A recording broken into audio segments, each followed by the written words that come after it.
This program features live coverage of an African safari and may include animal kills and carcasses. Viewer discretion is advised.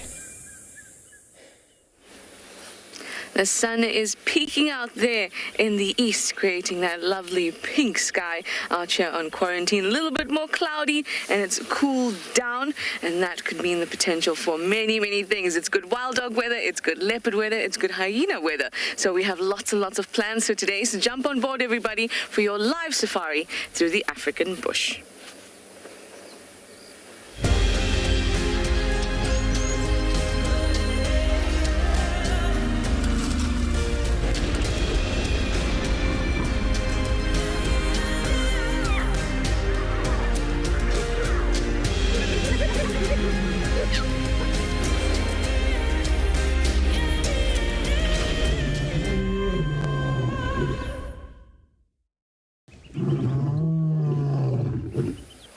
So much potential here on Djuma Game Reserve this morning. I definitely feel it. So many leopards to follow up on from yesterday, and I'm excited. I hope that you're excited too. I think a first port of call after we check out quarantine, we're going to head down to the den. I haven't checked out and spent a nice little amount of time with those little rascals in a while. My name is Trishal, and I've got Impala on camera with me this morning. Breezy, but so tolerable, especially since the last few days have been sweltering. So I'm very glad for this. The humidity has broken, and that is excellent. So let's get a move on. I want to first say to you that there aren't any antelope on quarantine, which is a great sign that there may be a predator around, or perhaps that there was one around last night. So let's have a good look. And while we drive along and have a good look, I'll remind you that this is your safari. It's happening right now across several locations, and you can contact us, chat to us, ask us your questions and your comments using that hashtag WildEarth or at FC on the YouTube chat stream. You can even go up to our website and you can sign up and you can ask us any questions that you like using our questions box. Woo, how's that gust of wind? Under 18s, kids' questions at wildearth.tv. We would love to hear from you.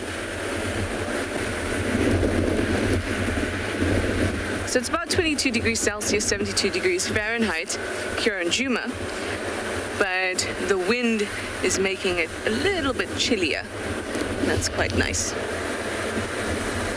Things have been very quiet in terms of sounds today. Or this morning. Normally when we wake up in the morning, we'll be able to hear elephants shouting, maybe lions roaring in the distance, but quite quiet today. But I think I kind of like that, because it feels like the bush is just going to burst. And it's an awesome time right now. So as for tracks, nothing so far. James, you say potential for wild dogs would be wonderful. Isn't it always? And don't you always think so, James? It's that kind of weather. I always think whenever I've seen wild dogs, okay, not every time, but majority of the time, it's this overcast kind of weather, and that's because obviously we know that they overheat very easily. So we need nice weather like this in order to see them come out, and we know quarantine is the place for them.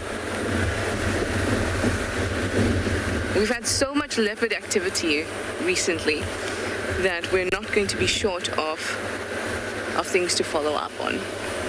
Apart from that, obviously, we want to really see some elephants. That elephant that is now knows that there's marulas in camp has come back again. A little bit less destructive this time. We just saw the tracks around. I still need to see elephants playing in the water. I have a week to find that, a nice elephant pool party. And I will be disappointed if I don't. At least we found a chameleon last night, so that's a check off my box.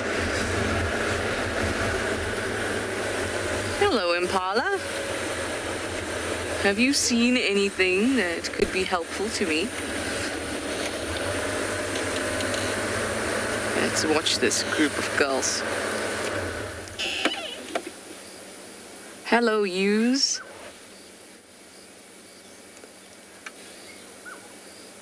they look fairly relaxed. It looks like the rest of the herd must be close by because it's quite a small group. Just 6 of them.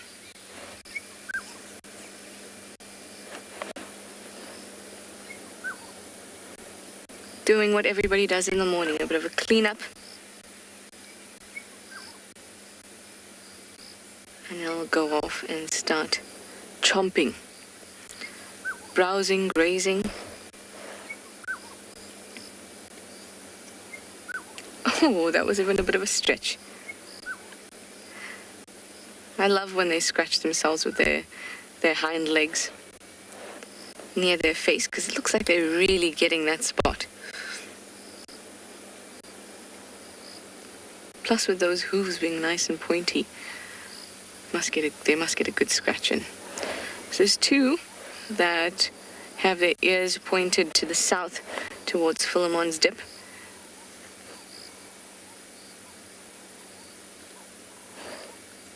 Got a bird of fright there. That's the direction we're heading in, so we'll keep an eye and an ear out. Oh, look how good that scratch looks.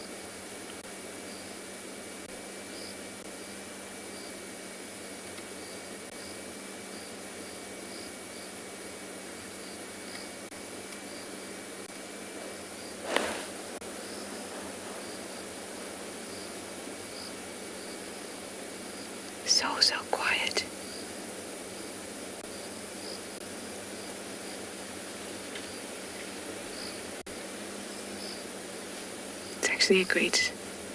This is a great moment to just listen. I don't hear any birds or anything like that, so the ear is nice and clear for any sounds that may come our way and give us a clue as to what our mission will be this morning.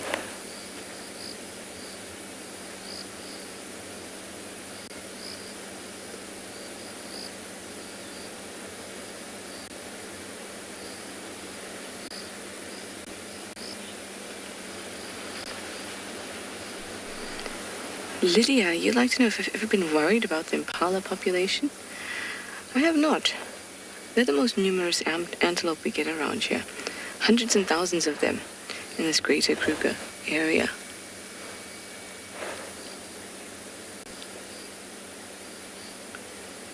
I know that we... Oh, get out of the way.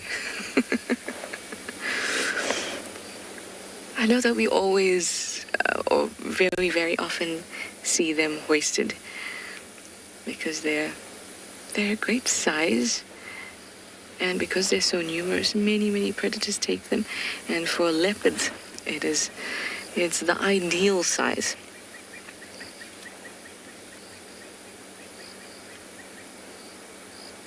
But in fact their adaptations, their strategies, life strategies essentially, dropping lambs at the same time, flooding the bush, means that there's only so much a predator can take, and the majority of the lambs do survive to adulthood just because they're so numerous.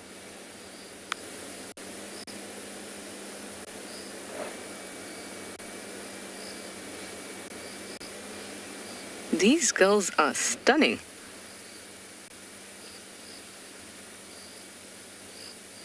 Bonnie, you'd like to know what these black patches on the impala's ankles are? They're called Fetlock Glands or metatarsal glands. And we actually don't really know exactly what they do. But the theory is that they are some sort of scent gland that leaves a trail when the impala runs off. Because they're a herd animal, they need to stick together. So if one impala runs off, or the herd runs off, it is thought that they will leave behind a scent trail using these glands, and then they can regroup. But that is a theory. We don't actually know what they do. It definitely plays a role in regrouping, but the mechanism by which that happens, we really don't know. But scent is probably a safe bet there. I think they're quite beautiful, those glands. and very iconically Impala. If I see that, just that picture, I'll know exactly what I'm looking at. I just see those lakes. A really beautiful antelope. Well constructed, streamlined, stunning coat and colors. And they look quite dainty.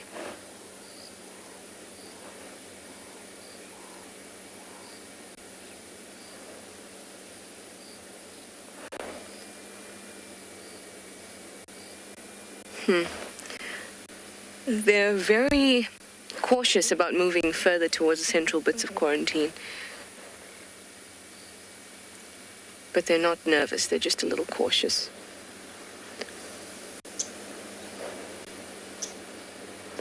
Alright, let's start heading down south and see if there's anything we can pick up there.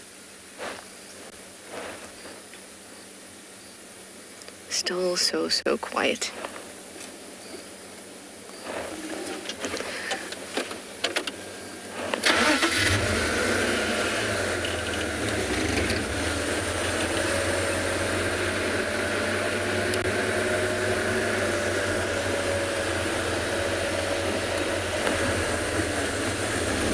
Go down this road. They're old. Ah, that's why. There's a young male there, a young ram that got their attention, just peeking his head out.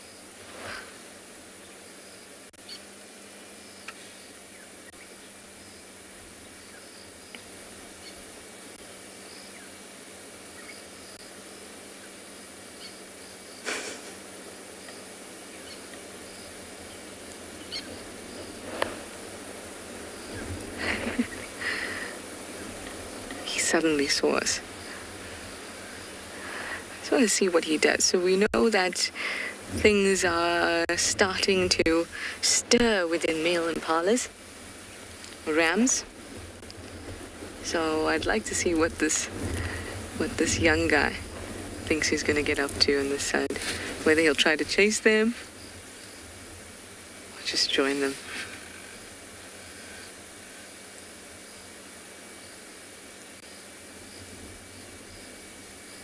Oh no. Very, very peaceful. Oh. He's only about 2 to 3 years old. Closer to 3.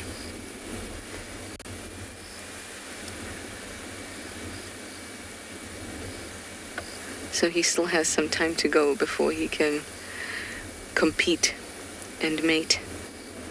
Hello, red-billed oxpecker.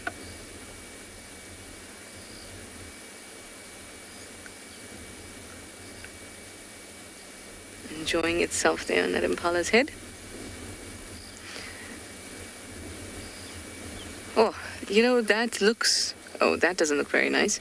But on top of the head and the forehead, it almost looks like he's getting a really nice head massage. Or it's eating his brain. I'm gonna go with head massage.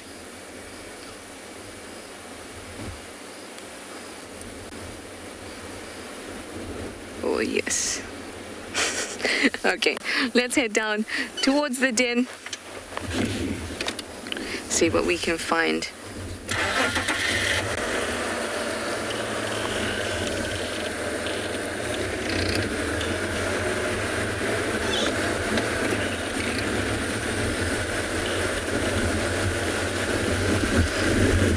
So last night I left Tlalamba, moving south in this direction. But she would have been, you know, a long way down by now. In fact, probably turned back round and went north because that's her modus operandi. Wouldn't be a bad idea to also go all the way to the south and keep keep an eye out for Shudulu.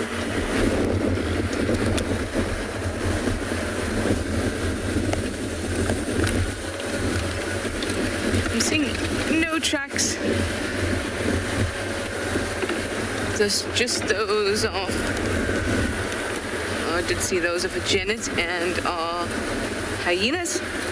I always find it promising if I have or I see hyena tracks moving towards the den.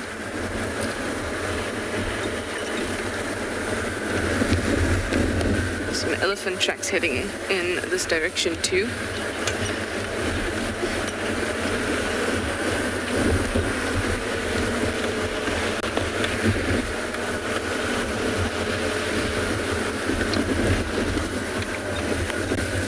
Lots and lots of elephant tracks.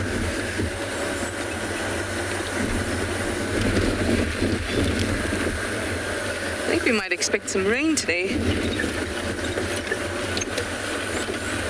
which I would love. Just check these out. Still hyenas and elephants.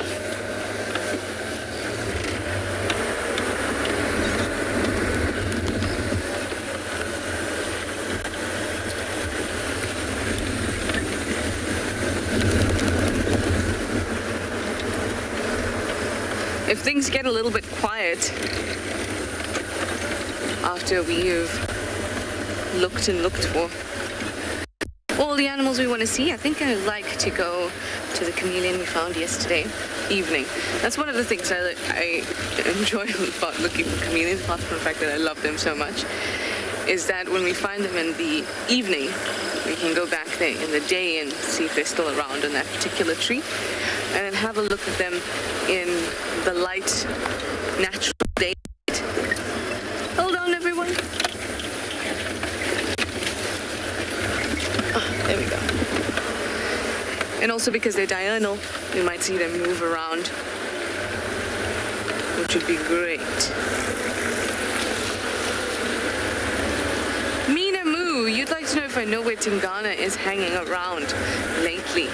I don't, and I've been trying to see if there's, any posts about him or if anyone's seen him on the other properties.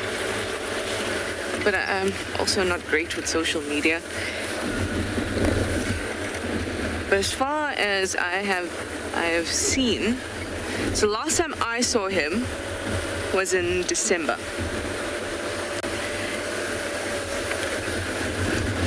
And I'm sure he's been sighted since then. But recently I haven't seen anything. But I suspect that he's either in the north or in the west. So yesterday, remember when we were actually looking at that chameleon, Minamu, we heard alarm calls. And I mean, both Darby and I just, I don't know, naturally or whatever, started referring to this leopard that we're looking for, or that we think might be there, as a him. It was a very, I don't know, I felt like it could have been Tingana, and I know there's no basis for that, and it's a very shaky logic. But I had that feeling, and I think that we will see him before any of us have to go on a break again.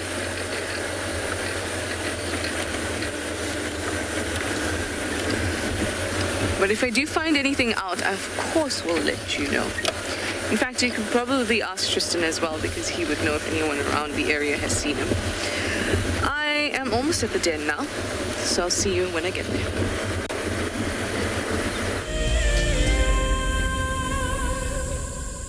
Imagine having your own secluded African bush home where you and your friends can enjoy the ultimate safari experience.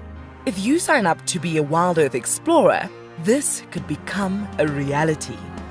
Tumbeta House is located in the heart of Djuma Private Game Reserve, the home of Wild Earth. You could win a chance to stay at this intimate wilderness retreat, offering you the rare and highly sought-after privilege of your own home in the bush. The prize includes 3 nights for 6 people and includes daily game drives, a chance to see the Wild Earth Camp and have dinner with one of our guides.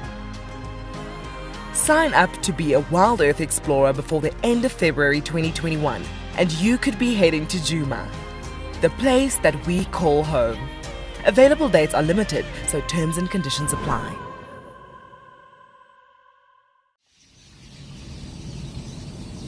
We stopped as the dusk was settling and there was a zebra mare underneath the bush. She was lying down. We didn't really know what was happening, and then we saw it. Everybody, there's a zebra giving birth there. There's a zebra giving birth. This is a zebra giving birth. Look at that. Look at that. Oh, you clever mare. Well done. It's born, everyone. It's born and it's alive and it looks fine. This was, of course, an unusual sighting. Normally, herbivores like impala and wildebeest and zebra will give birth during the middle of the day. This is when their predators like lions and hyenas are fast asleep. But as this little foal took its first steps, the dying embers of the day had just gone over the western horizon, and it was just the time that the hyenas and lions were starting to get active and go out foraging. This is why we didn't light up the sighting, of course. It may have compromised the zebra's eyes and at the same time attracted those hyenas and lions to the activity.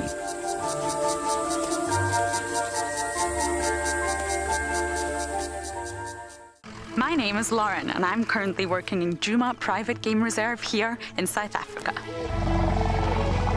I love answering your questions during the live safaris. It's my favorite part. It feels like you're on the vehicle with me and I'm able to teach you exactly what you want to know.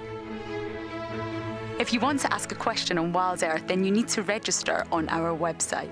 Once registered, you must go to the live safari page and ask your question below the live feed.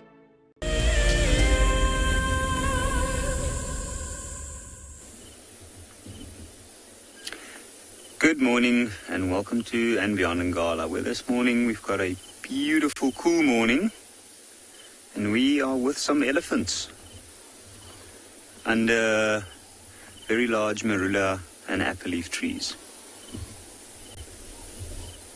And you can see they look extremely relaxed. Looks like a large mother at the back and then probably her two offspring. And they're just casually feeding along the bank of the Timbavati, which is right behind them. I'm Yapi, and behind the camera we've got Owen. And we set out, we actually found some really fresh lion tracks heading this direction. And we came across these elephants just going about their morning routine. I'm sure they've been quite busy. And it looks like they came from the riverside.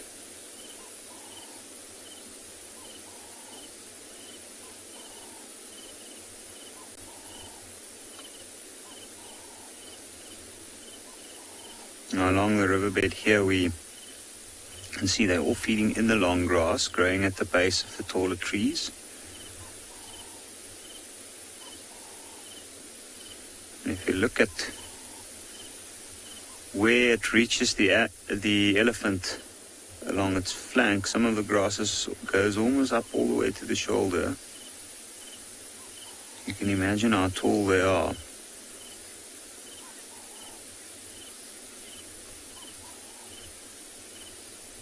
After all this rain, there's so much grass around and all of it's flowering. And that's why we have been seeing a lot of elephant activity around the banks of the Timbavati.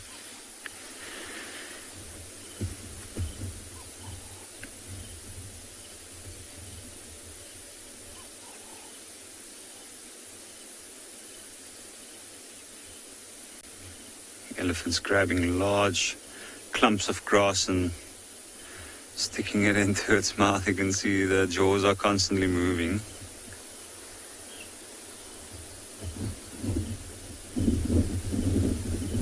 And this is an important time of the year for these elephants. They have to capitalize on this.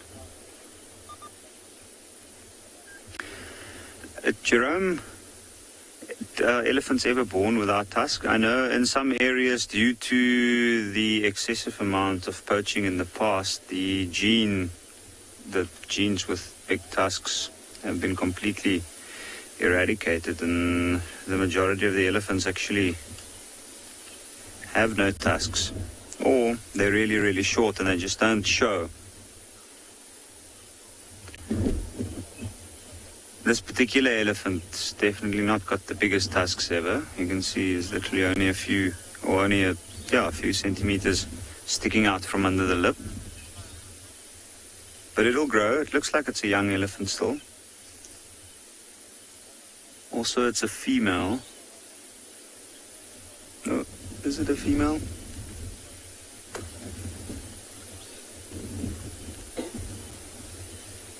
Let me just make sure. But the tusks, which they do, it does aid them in feeding. At this point, when there's so much grass around, it's very high in nutrients, especially protein. And a big animal like this elephant will need a lot to grow. Yes, it is a female. It's a young female.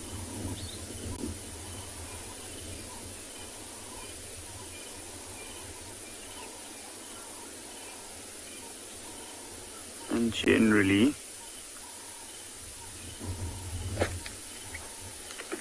the tusks of female are slightly smaller.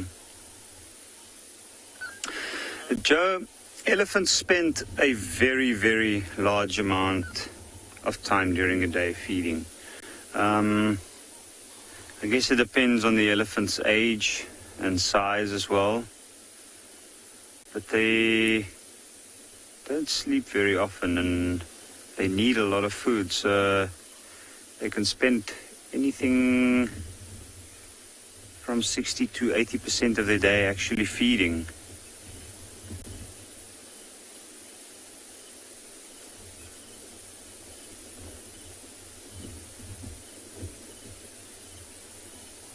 Now, proportionally to their body size, they need to have almost 6% of their body weight.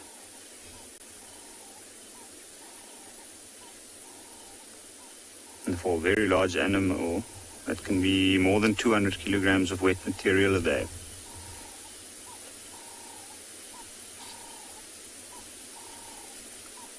Now, another thing I've noticed about this elephant is if you look at the back, you can see the tail is quite short.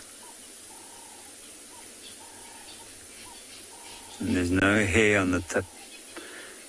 And that's because it is, this elephant lost it somehow.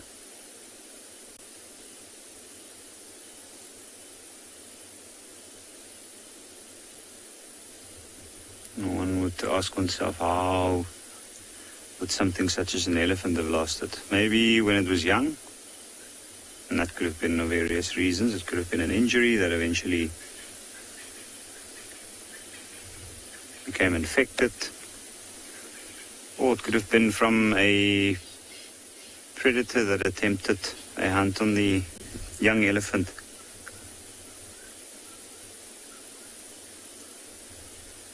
Now, it's definitely not beneath hyenas to try that.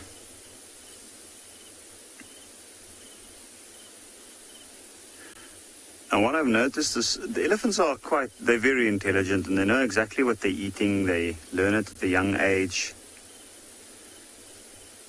And this clever elephant is actually, it looks mostly like it's eating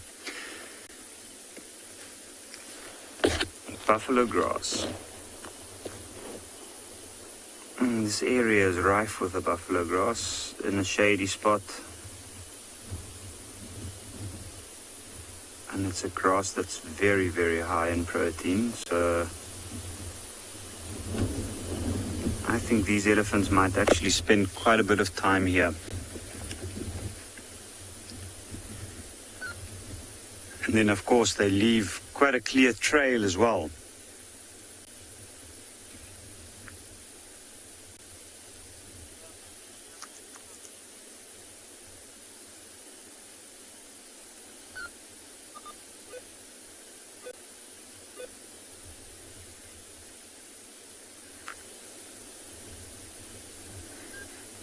Dr. Rocky Balboa, they do get thirsty after eating a lot. However, this time of the year, there's a lot of water around. There's water just behind them, the two elephants at the back where they're facing.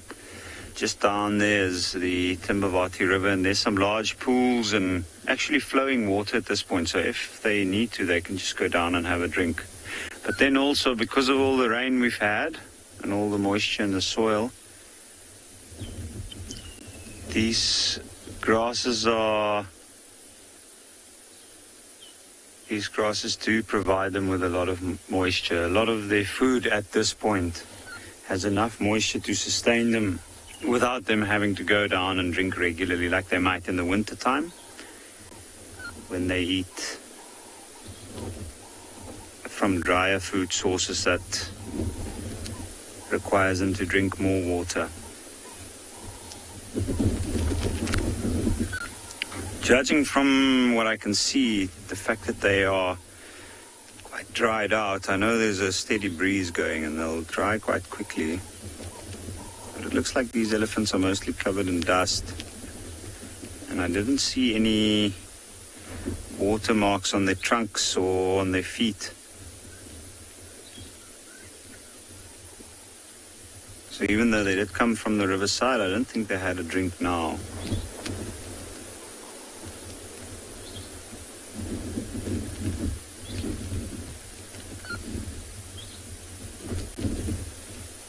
I'm sure they'll spend their day going up and down this bank, at least the cooler parts of the morning. With weather like this, they are active for a very, very long time. And they're not pressed to go find shade. So I think we'll hopefully get to see more elephants today. I think from here we're going to continue along. We are going to see if we can find any more tracks or see where those lion tracks are going. And in the meantime, we're going to send you over to Tswalu.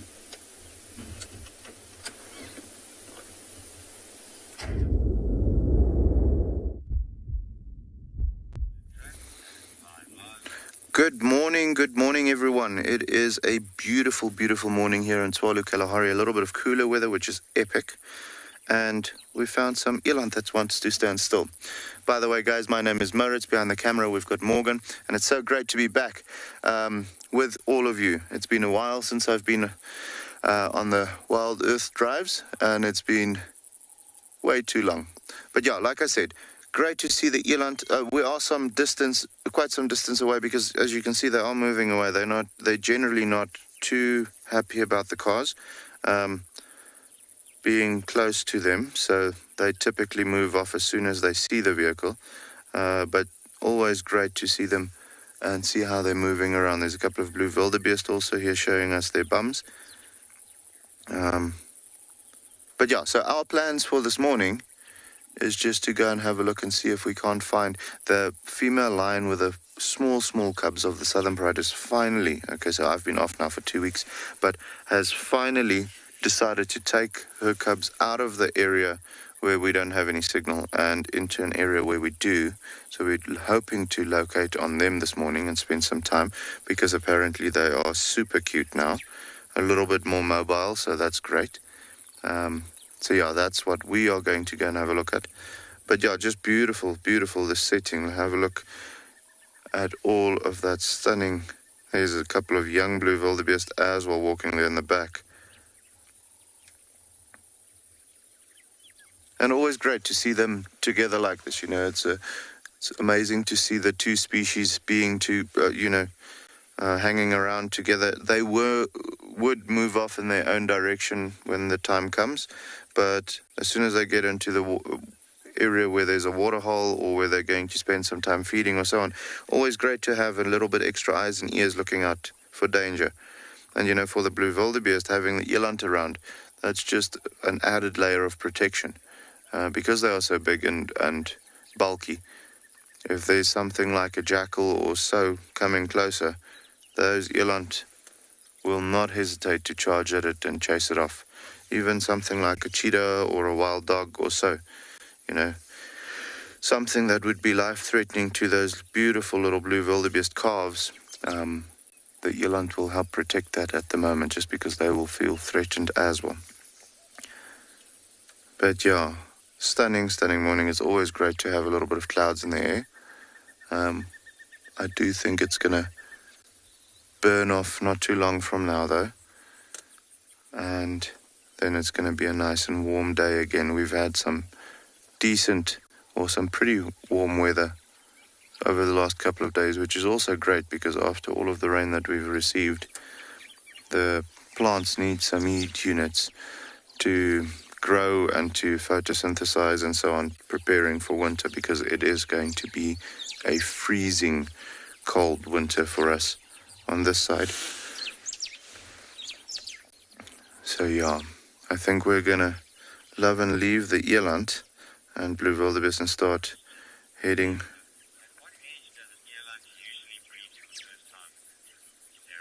So Sarah, the age that an eland usually breeds for the first time is typically for the females around 2.5 years, where they go and fall into estrus.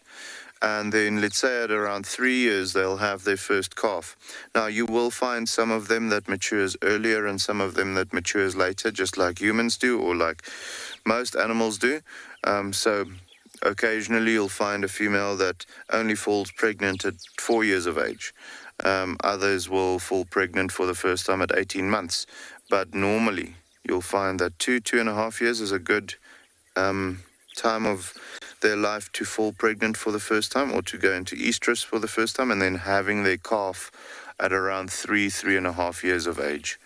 They have quite a longer gestation period, so with them being larger, you can imagine they're going to be something like a buffalo, 11 months or so.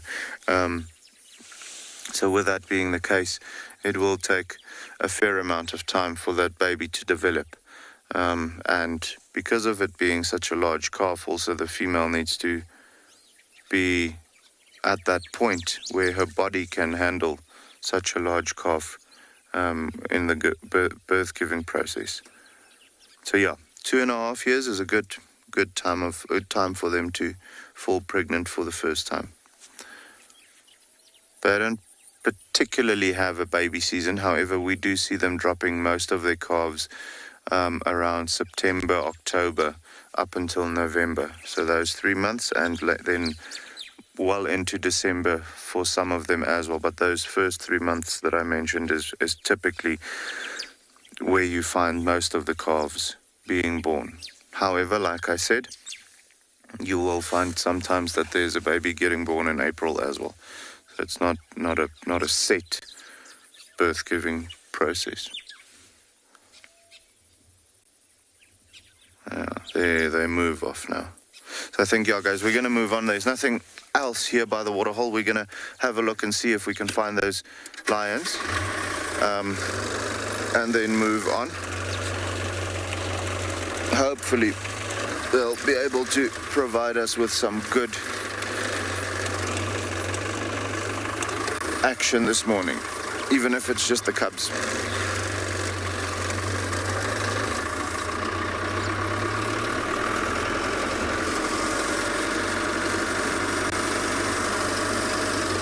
So yeah, those cubs are most likely now about, let's think quickly, just over 2 months, 2.5 months old. So as you can imagine, they're going to be these little balls of fluff.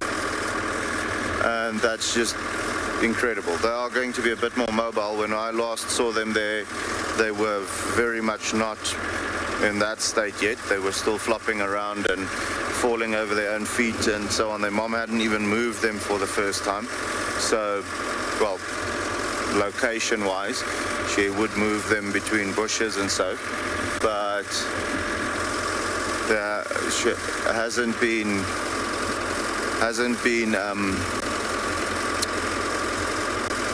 moving them to different locations up until now, which is great that they're in a spot where we can try and show them to you. But yeah, guys, we're going to move on to that area.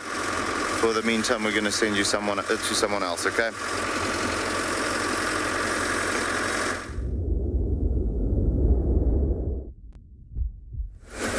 Well, hopefully Mo gets those cubs and he'll be able to show everybody is not many things cuter than a tiny little fluffy lion cub.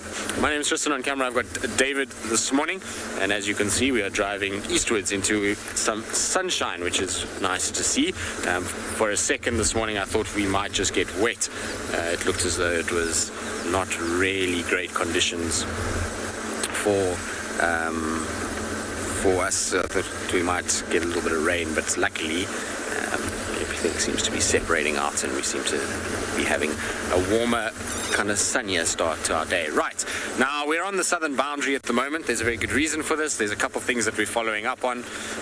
Firstly, I was hoping that we might get some dogs. There were some dogs seen yesterday on Elephant Plains, but apparently they've unfortunately gone back west into Ottawa, so they won't be coming our way. The second thing that we're following up on was any sign of maybe Sibui and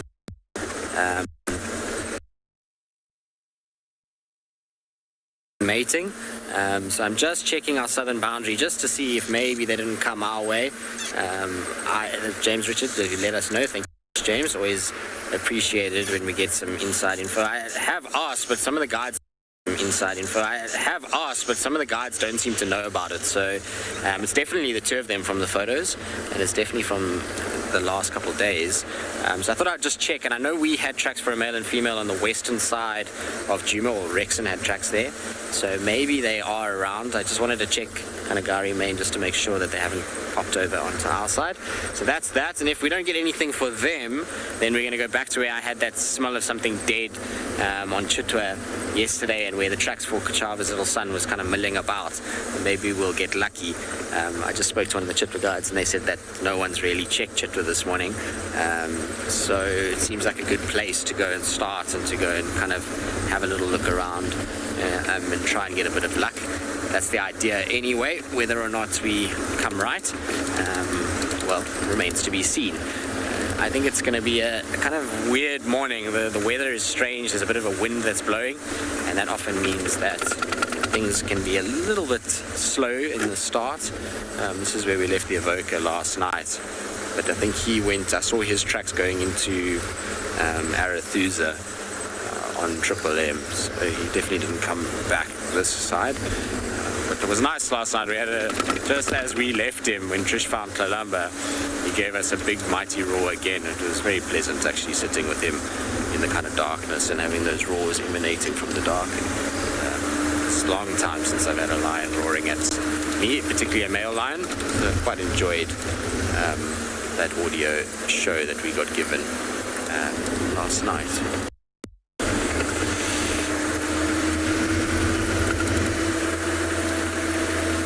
Lots of impalas this morning. They're pretty much everywhere. They all look fairly chilled. We haven't come across any that are too kind of perturbed. We also went past where Kara was yesterday. The carcass is down. There's a faint smell of dead, but not strong. David was saying to me that yesterday the carcass really stank after the heat that we had. Let's see the tracks for Avoca was all over here. He must have been busy last night. Well, I wonder if these maybe is not those three in Kuhumas.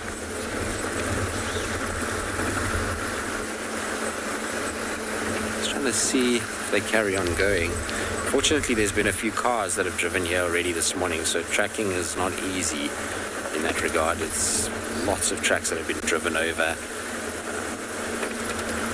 But looks like he went back the other way, so I'm pretty sure it's his tracks that go into Arathusa. But yeah, there's no sign of Kara, so it looks like her tracks, when we followed her tracks from there, kind of going back towards Simambili. So I don't think she's in that area anymore, unfortunately. All right, we're going to just pop down towards Twin Dams area, just scratch around there. It's an area that Sibui likes to cross over, so if she does, that'll be that area.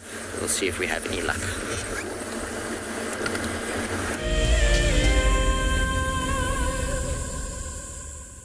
When on safari, there's nothing better than an evening spent under the stars chatting around a fire, with the sounds of the wild all around you.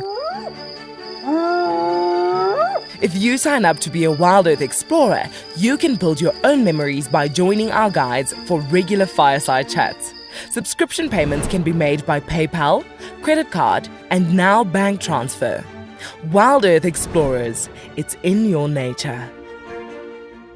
Converging game path will invariably lead you to a water source, but treat all water as suspect. One of my favorite ways of purifying water is to filter out the particulates. And by just filtering it through your sock, you can clear out most of those. You can put water into a snail shell and you can boil it over a fire or using a chemical like chlorine or colloidal silver. My name is Steve, and one of my favorite things at Wild Earth is getting questions from you. The type of questions that I really like are those ones that really help us to unpack and understand and really integrate the ecological knowledge and fully appreciate the importance that animals such as these Cape buffalo bring to the ecosystem. If you want to ask a question on Wild Earth, you're going to have to register on the website. But once registered, just head on over to the live safari page and enter your question under the live feed. The croc is still holding another one there. It's holding from the hindquarters. I would really want. The wildebeest cross, is it trying? The croc is holding the tail. It's holding tight. Oh no. Goodness me. Lucky wildebeest. You have another day to live. Expect the unexpected here on Wild Earth daily. Hi, I'm Kyle, and I come to you live every day here from Tswalu Kalahari in South Africa. My favorite animal in the Kalahari has to be the aardvark. Its unique appearance, its ethology, and as well as ecology within this vast ecosystem is amazing, and something that I have been really lucky to experience on foot here at Tswalu. Catch up with the guides daily here on Wild Earth.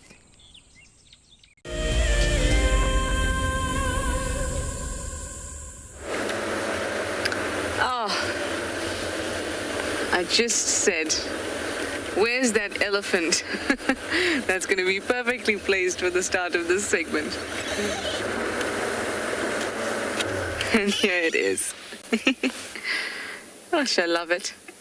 I absolutely love it when the bush seems to listen to you.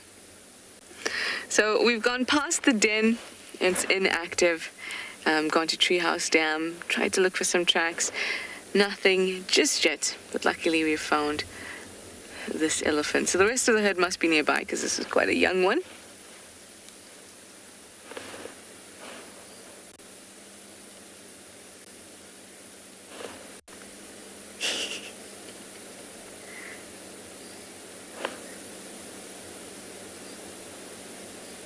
So sweet.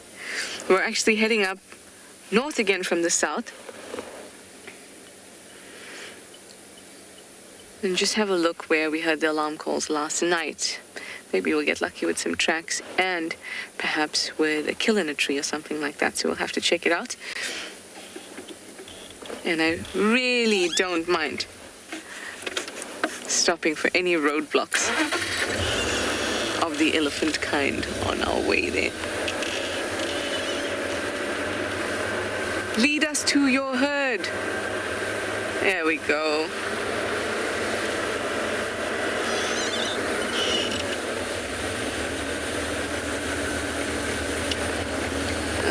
See. There we go. Been seeing lots of little herds, lots of small herds recently, which are quite nice.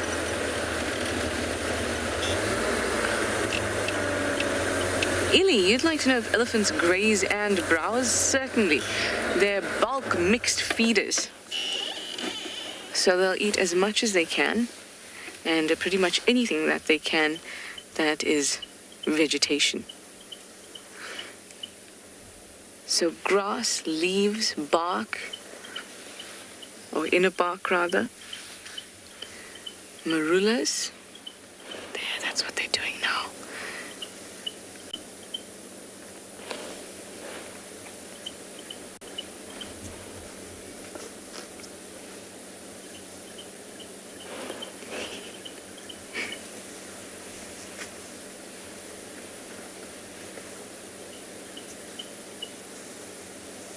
whenever they're eating marulas, they seem so fixated on picking them up.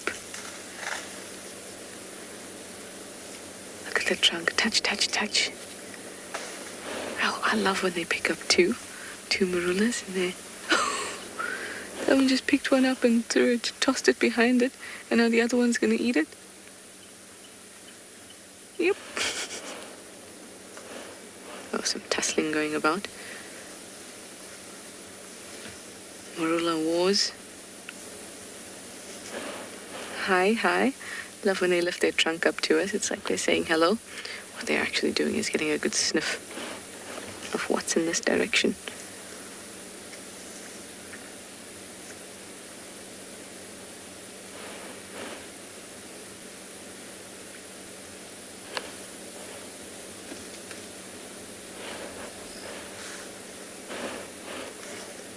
Oh, hello, little.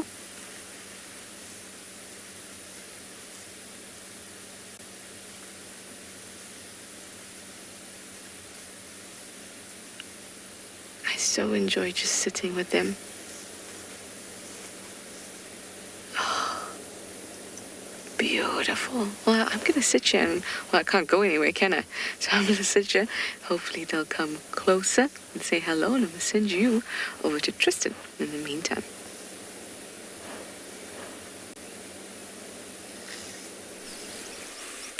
Well, while Trish is sitting with an Ellie, we have a very exciting track on the road. I always get excited when I see these because this is hopefully going to lead to us to a spotty cat. But what we've got here is a drag mark, a very large drag mark. This is a big, I would imagine, an Impala ram or fully grown Impala that's been dragged across the road. You've basically got the legs, starting from the kind of far end, you've got legs that are dangling. So this Impala, when it's being dragged, you've got a female leopard that's holding it and it's straddling the main part of the body. So this big wide section here is the main part. You can see the bits of fur as they're being dragged. And then the legs are off to the side. So when she's holding it, she's got it and it's coming between her legs and the legs of the Impala are out to the side itself. And you can see that it's a female leopard because over here and here are the two legs on either side of the body as they're trying to kind of drag it through. And then you look through the grass, there's a nice long sort of drag mark that's going through the long grass. So we should be able to find this leopard. Hopefully the hyenas haven't stolen it. A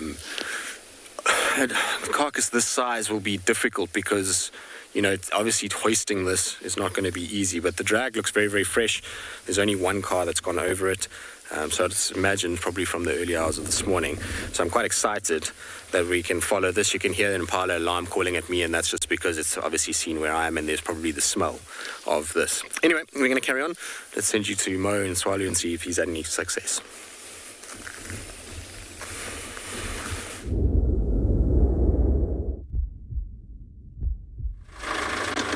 Okay, so look at how cool this is. We came around the corner. We were actually heading to another waterhole where they found the female with those small cubs that we spoke about earlier yesterday, and just decided to pop into this waterhole quickly, and we found the other 6 cubs of the southern pride. They had been left here by the pride, most likely because the rest of the pride is out hunting. So these guys are all by themselves, and you know that just means trouble, because now mom's not around and they can do whatever they want to. So this is really, really cool. That one over there that we're looking at right now, he's about, well, that's the litter that the first litter of the Southern Pride for last year. So they're about, I want to say, close to 8 months old now, maybe a little younger than that. And then the second litter is around 5 months. And then the one that we were initially looking for, we will most likely go there to try and see if we can't see them, because they are just the cutest things at the moment. They're going to be around 2.5 months old.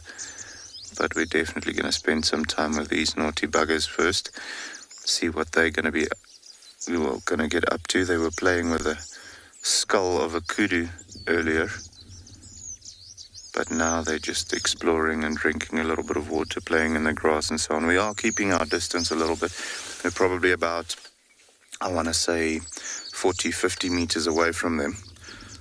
Just because, with mom not around, I don't think they're going to be as comfortable with us being super close to them. When mom's around, they don't care about the vehicle stopping right next to them, because then there's a layer of protection for them. But at the moment, we are not going to physically drive closer. We'll rather let them come closer to us, which I do think will become the situation a little later on, because they are just super curious at the moment about everything that's around them.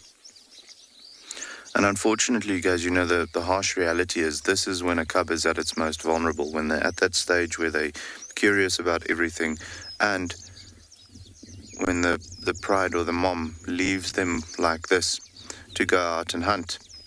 They just explore and they want to see what's going on and everything. And then something like, let's say, a hyena comes by and they want to see what's going on, and they show themselves, and that's when, unfortunately, a lot of lion cubs don't make it.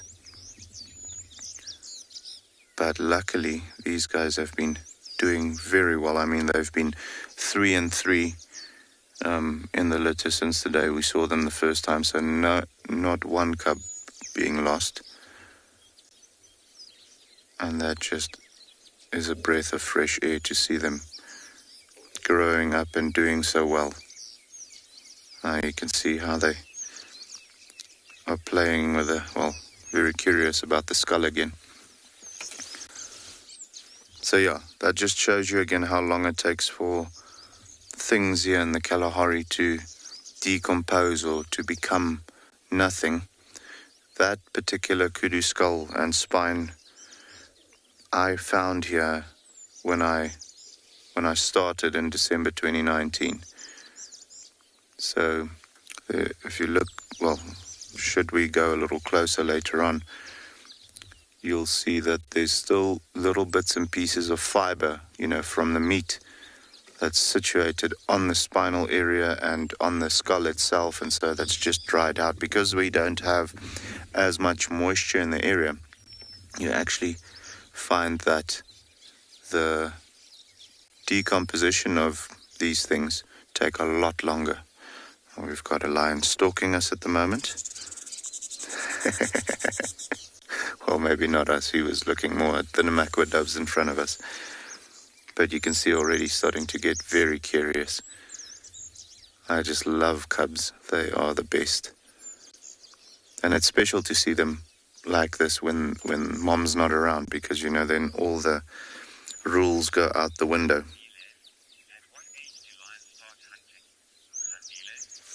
Sandile, so typically with the lions, they start hunting at... the female cubs will start hunting typically, at around 18 months.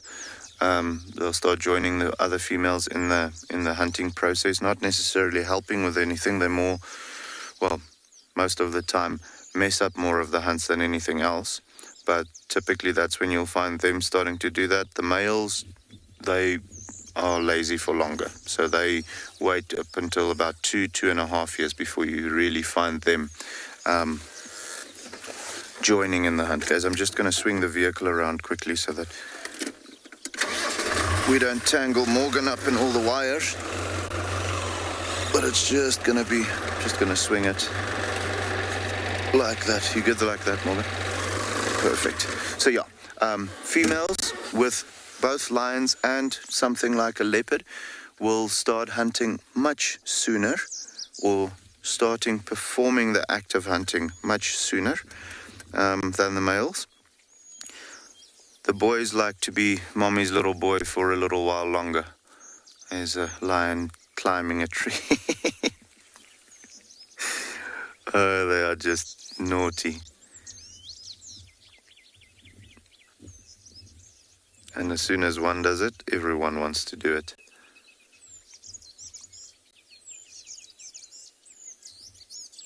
Wrong side, buddy.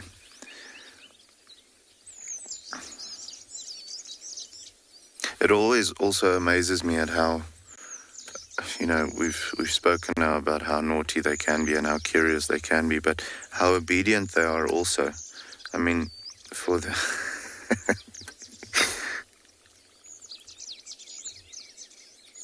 Oh, they are just the best. For them to not wander off away from the waterhole and go and explore, let's say, the mountain or so, that takes quite a bit of restraint. But as soon as Mom gives the call that they're going to leave, they just stick to that area and they don't move out of it, because, you know, they know that this is where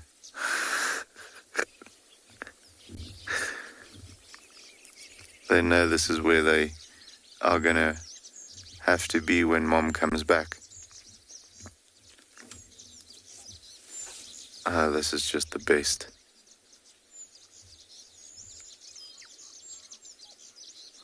I think that little one that's in the tree at the moment,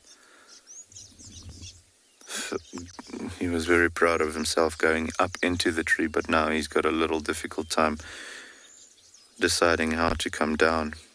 You can see that tail is shaking quite a bit. He doesn't know what he wants to do now.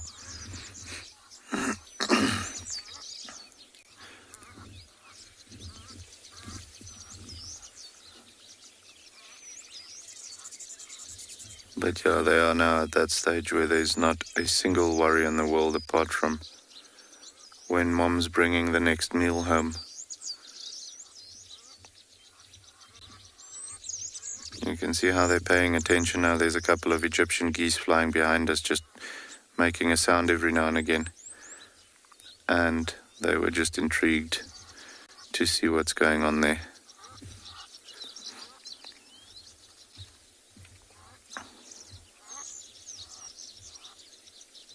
If we're really lucky, we might actually see them. It's okay.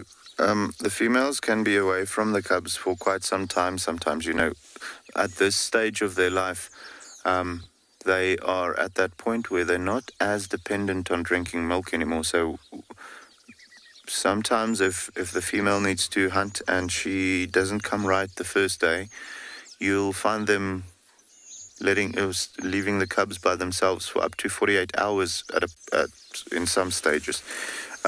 It's not ideal. Typically, they won't want to be away from them for more than a day, or let's say 12 hours. But if needed, and the adults are desperate for a meal, they will sometimes leave the cubs alone for a little while, well, a longer while.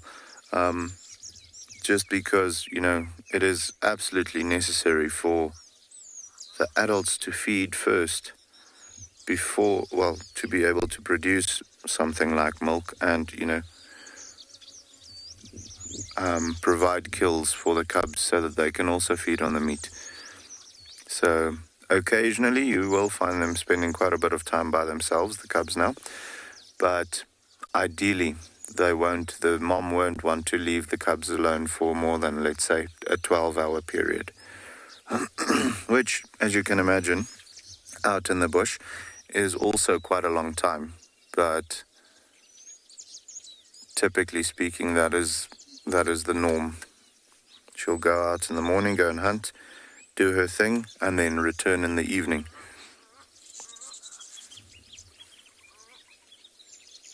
Very interested in the Egyptian geese that wants to come sit, but I think those geese know that it's better for them not to do so, because these cubs are going to just want to play with everything.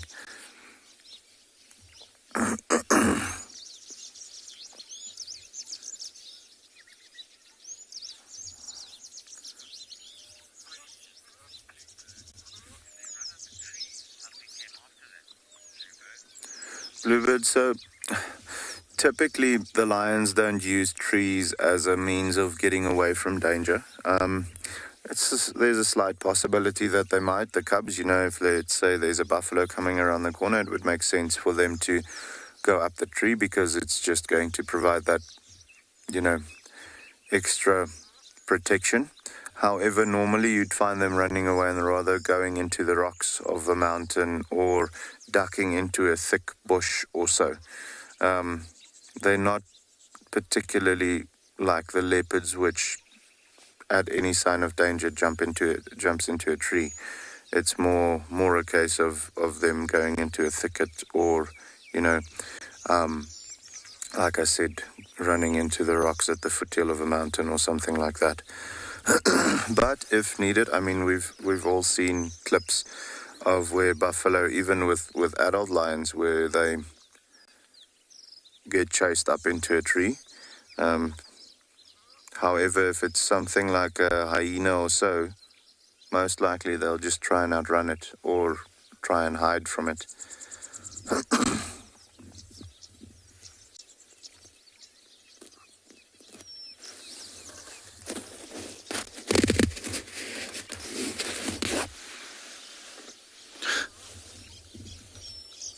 This guy is spending a lot of time thinking about how he's going to stalk. There's a couple of namakwa doves and a shaft-tailed white-eye here in front of us, and every time they fly around, you can see the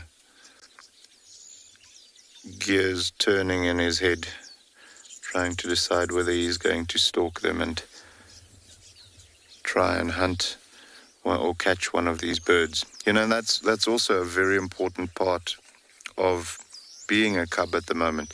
That play, stalking and hunting and, playing with one another, tackling each other and all of those things, that all develops their skills for one day when they need to be the big lions, taking down something like an eland or a buffalo or a giraffe or oryx or you name it, whichever prey species they go for.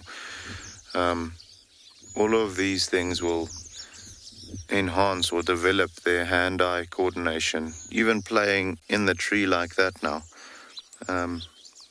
helps them to find their feet and have their paws do whatever their mind tells it to as soon as it does it.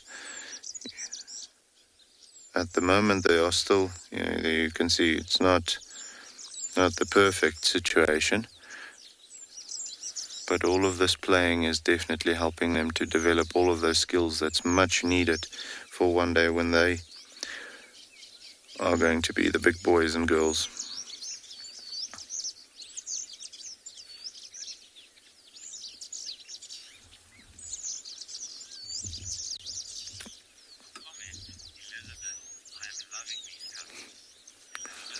Yeah, Elizabeth, I love these cubs as well. They are just stunning.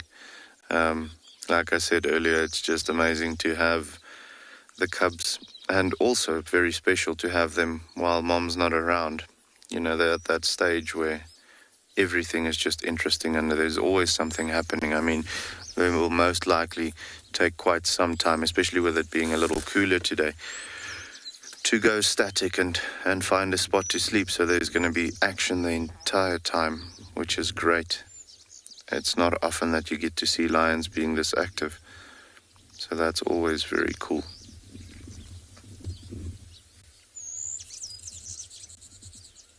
Also, just to come back to that question about them going up a tree earlier.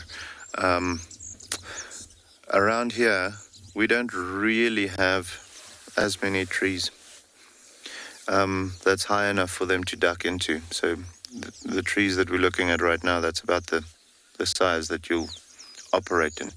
So for them to get out of the way of danger, they'll much rather go somewhere else. They won't go up the trees.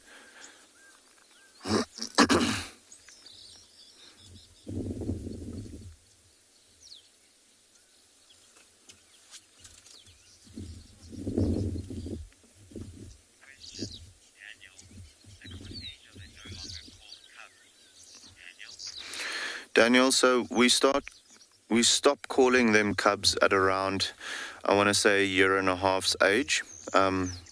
Then they are considered to be juveniles or sub-adults, because then, but at that time they start doing their own thing. Typically speaking, you'll find the females, like I mentioned earlier, starting to join in the hunt. A little after that, you'll find the adult males pushing out all of the young males that had been born in the pride, because they are going to then realize they like girls more than just friends, and that's going to be a threat to their father's pride. So at that point, we normally start calling them juveniles, and as soon as they are pushed out or really start doing their own thing, then they are considered to be sub-adults. So yeah, typically anything from between a year to 18 months is when we stop calling them cubs. Also, it depends on every person. As soon as they don't look like a cub for you anymore, then typically the guys stop calling them that. I've heard of people talking about certain cubs for up to over three years. But yeah, like I said, considered, specifically, we stop talking about them as cubs from around 18 months. I'm going to go a tiny bit forward. I want to show you something quickly. That lion is now just posing for us in the tree at the moment.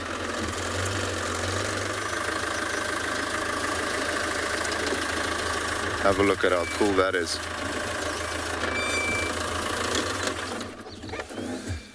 Sorry guys, we are at a bit of an angle now, but that's almost like a leopard pose.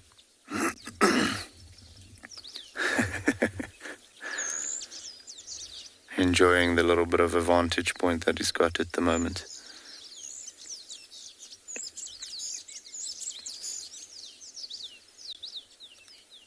So there's actually two of the larger cubs in that tree at the moment, and then the one youngster or younger cub at the base. It's incredible how thick the canopy of a shepherd's tree can be, that you can't even see the second one. You just see a tail flicking every now and again in amongst the branches.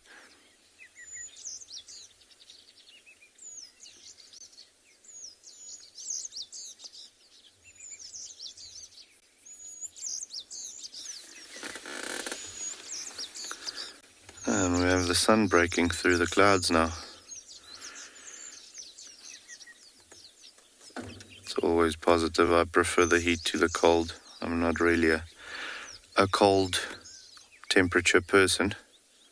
Actually quite a sissy when it comes to cold. So winter time this year is going to be a tough one for me.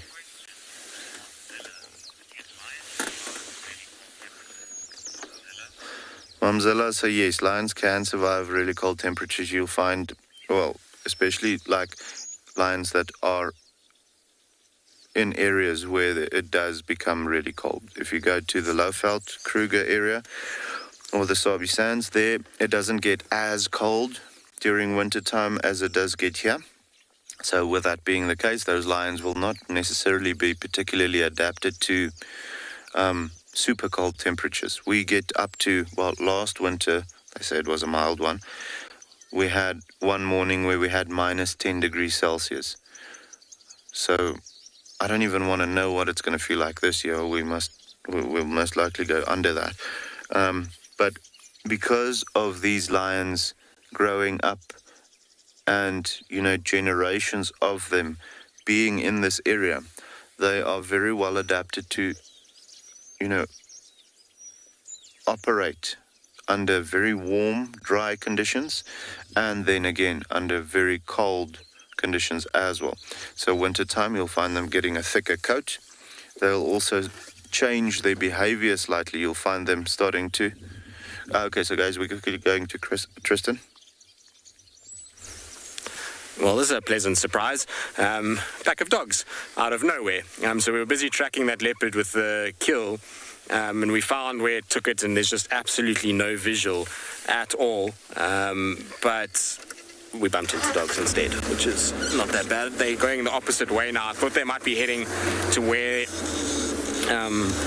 that kill is, because it would have helped us in some ways, but it would have been bad for the leopard because its kill would have been taken. Here we go, they're running back into Torture. They're obviously on the hunt, so they're heading now towards Chitwa. I'm not sure which pack yet. We're literally just getting kind of small views of them coming past us. So I just wanted to double check before, but I suspect that it's the Hamilton's pack here. Here's the collared dog behind me. So it's that Hamilton's Impala pack. That's with us at the moment. I'm pretty sure it's them. Don't think it's the Pungwe pack. They were far to the west. Isn't that cool though? All right, now we need to count how many dogs there are. 1, 2, 3, 4, 5, 6, 7, 8, 9, 10, 11 dogs that I can see.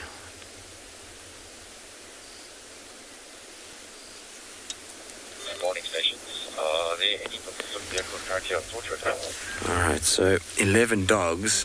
It should be the same pack that Trish had the other day, which means that there's a dog missing from this pack. When I spoke to Grant a few days ago, he said to me that there should be 12 in total in this group. But there's definitely only 11 that are trotting down the road, which is sad. It does happen with dogs. Unfortunately, they bump into all kinds of other predators, particularly in this time of the year. I mean, the grass is so long, you can see how they run, and all of a sudden they run into something like lions. They don't even know the lions are there, and then they get hit. I do just want to let... So James is agreeing with me that it is the Impala Hamilton's pack. It's kind of got those two names. It depends on who's using it. There's going to be an elephant. Watch this. There's going to be chaos. If this elephant sees these dogs, they hate wild dogs for some reason. I don't know what it is about dogs that elephants get so bleak about, but they absolutely hate them. No, this one's going to go. I think if it had been a herd with a young one, we would have seen a very different reaction, but that elephant almost got a fright and ran away. The young bull. It's the first time I've ever seen an elephant run away from a wild dog. Silly boy.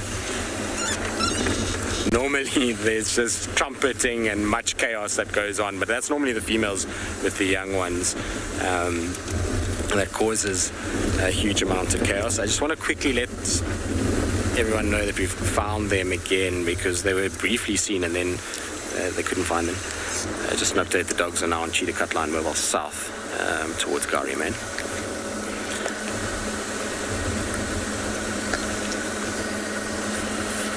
So they're looking for food. Chitwa Open is going to be a great spot for them.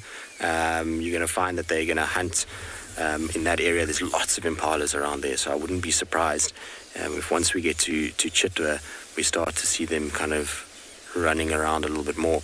They are on the lookout for food. You can see none of them are full. They're in a state where they still need food. So I'm hoping that we'll be able to keep up with them. Unfortunately, it is very wet in these areas, so we're not going to be able to really follow them off-road very much. We're going to have to just rely on kind of doing roads. And anyway, with wild dogs, following them off-road is often a very, very difficult procedure. It's actually sometimes a lot easier just to go onto the next road of the block, and you get them kind of coming out towards you.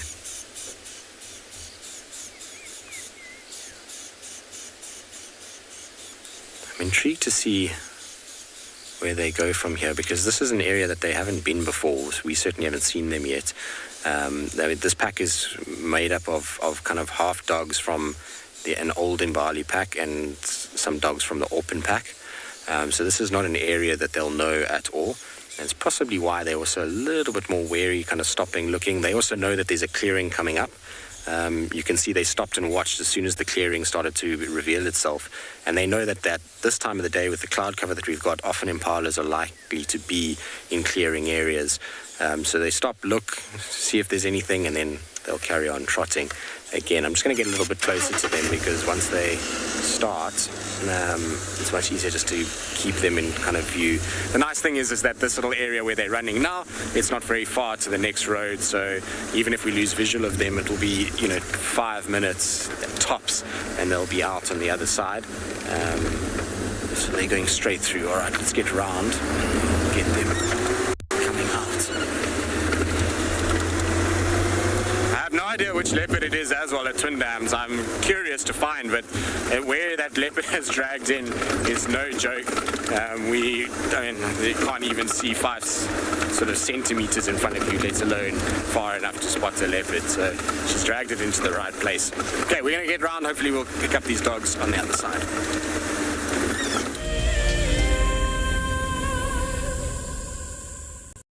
February is the month of love, and nature is no exception.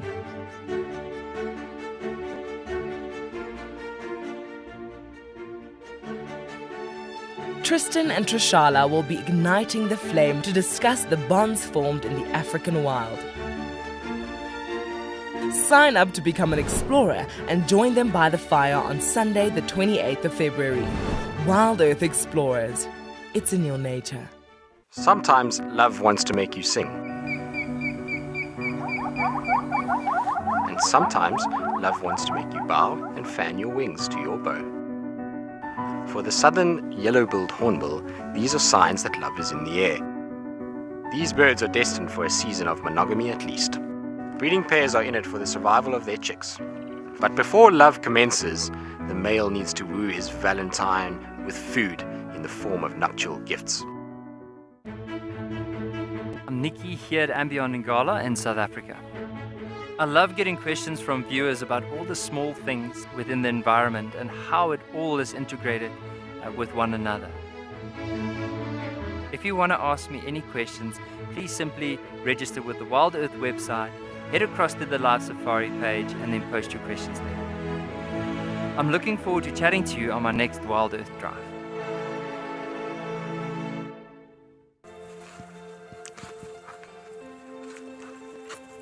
Hello, Mama. Just checking us out, everybody. There's no aggression here. Very relaxed. A herd of elephants moving around your car like that. It's truly, truly magical.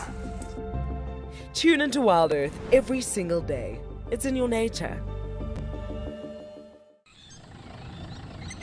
My favorite animal is a leopard, purely because I just think they are just the epitome of feline grace and power, and the way they can move about in any environment and remain hidden until they want to be seen, I just find incredibly intoxicating, and they're amazingly beautiful.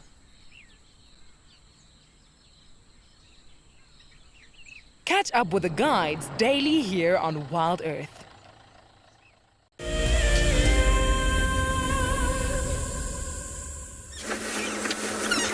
We're still trying to find them again on the other side, so we've popped out onto the other side already.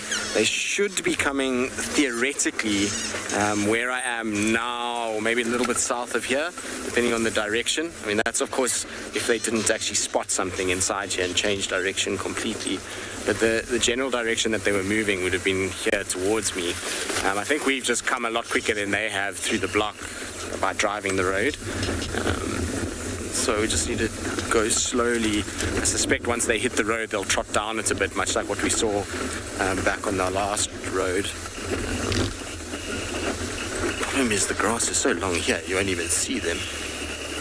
You need to look for that like porpoising that they do when the grass is super long. They almost look like dolphins sometimes when they come through this long grass. They kind of bound their way through it. Doggies, where are you? This is where I expected them to come out. It's here. Sonia, they are. Wild dogs are just the most epic creatures when it comes to actually entertainment value. It's just chaos with them. They run around like crazy. They generally, it's always high octane, kind of quick movements with them. So from a value of entertainment point of view, they really are one of the most epic animals out here. They can be difficult though to follow. I mean, you can ask me, I've fallen out of a car following these guys. But when you can get with them and you can follow them, they're amazing creatures. I'm hoping that they're going to head towards Chitwa Dam and kind of pop out on that big open clearing, because that'll be really nice. It'll be nice and easy to follow and to see them and see what they get up to.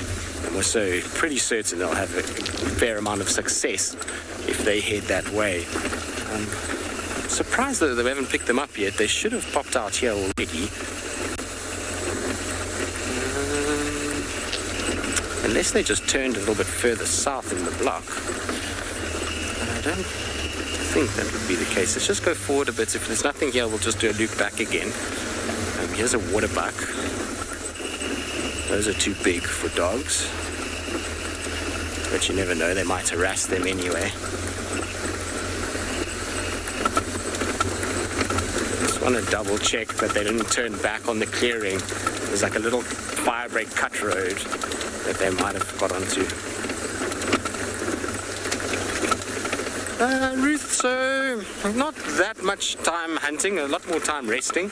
Because of the amount of time that they run for, or the amount of running that they do in a hunting session, unlike cats that stalk, I mean, these guys are full-blooded, full-speed, ahead kind of animals. So, you know, for them, it's moving pretty quickly for not huge lengths of time. They probably run, I reckon, in a day, if they're hungry, a big pack hunting, maybe 6-7 hours of high energy moving, maybe a little bit more, and then resting for the rest of the time. So they don't move that much. You know, during the heat of the day, they typically are just down and taking it easy.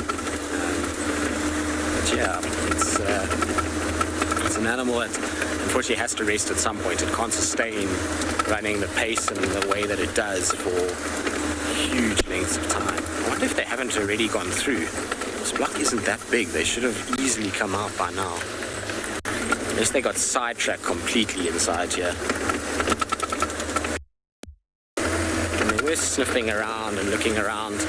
Being new to the area, they might be, you know, scent marking a little bit and finding places where other dogs have run before, kind of just making sure that they lay their scent over it. It's possible. I would have thought they were out by now. They should be out by now. Maybe they just went straight over the road.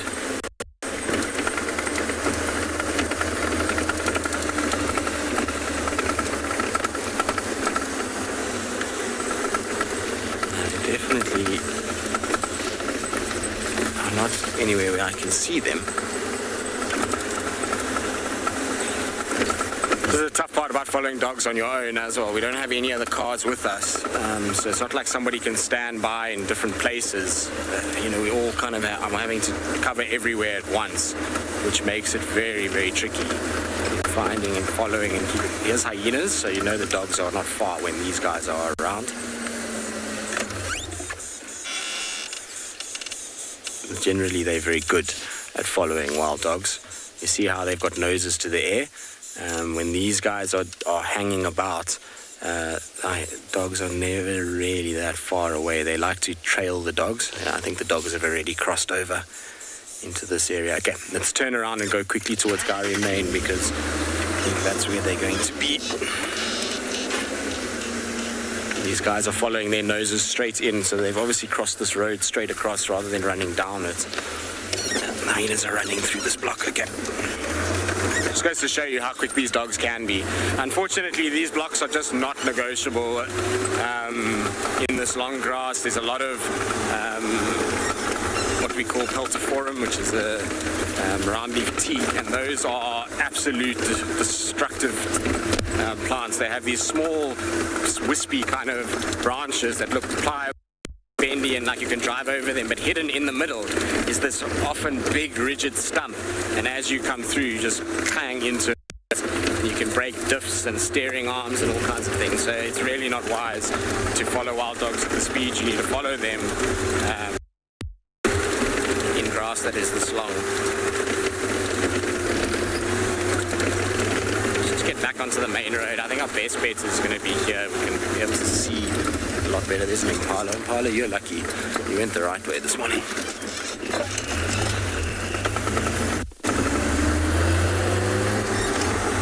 So because wild dogs should live to 12, 14 years old, but in the average age within Kruger is 5.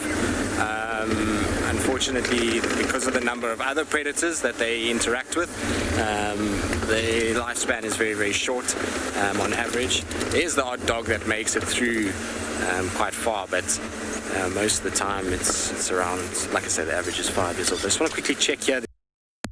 Sorry, they might have come for water. No, they're not here. Dogs, where have you gone?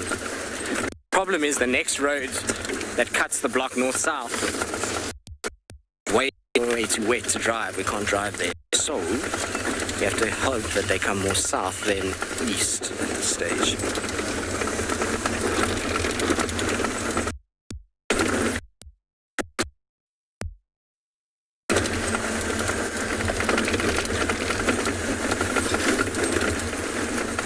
pretty much just looking for big round ears bouncing through the grass.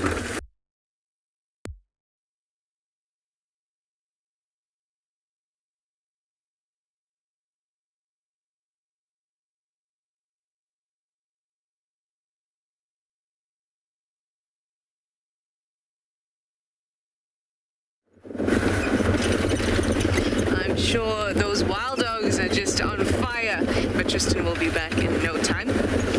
So glad that we managed to find some wild dogs. I told you this weather is wild dog weather, and they'll be all over the place at this time of day. I am on our western boundary. I went to have a look at the chameleon that we found last night, and we just saw the tail end of him as he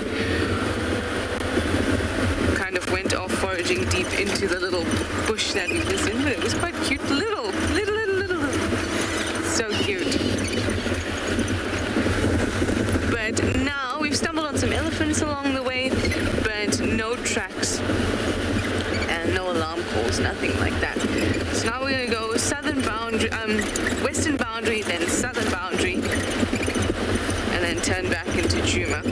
There were some drag marks on the southern boundary. I'm sure Tristan would have told you about them. But it went towards Twin Dams where we can't drive. But we can have a look on Weaver's Nest properly and see if we can maybe see something. If there's a drag mark, it means there's a kill. And maybe if it's hoisted, we'll be able to see it in a tree. So you're going to have a look there. And then also wanting to follow up on maybe if Shidulu is around. Last time I found her, it was in the south towards the southern boundary. But we've been great at just stumbling upon great sightings or good sightings, so I'm going to let the bush give me whatever present it wants.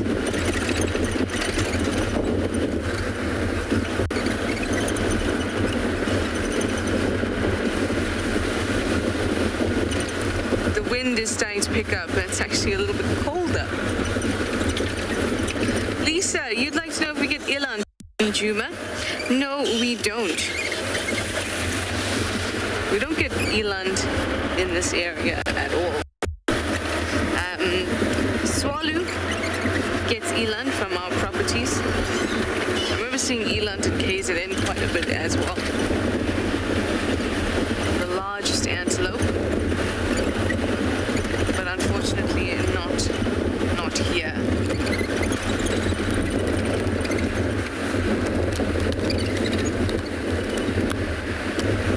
I remember one of the first times I'd ever seen Shidulu was in one of these marula trees to the west. At that time we couldn't go into Simbambili, which is the property to the west of us. So here on Triple M, which is the main road, Mala Main, we just have to, hang out here and watch, and luckily for us, she was in that tree very close, and that was the first time that I had seen her.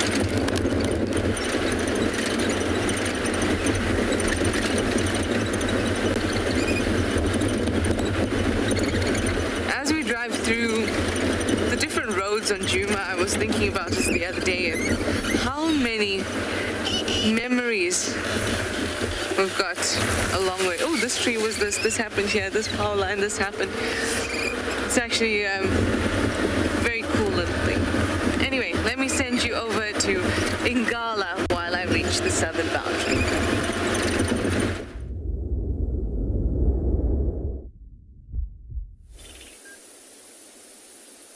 We were actually on our way to go see if we might get a view of a leopard, and then we came across this lioness,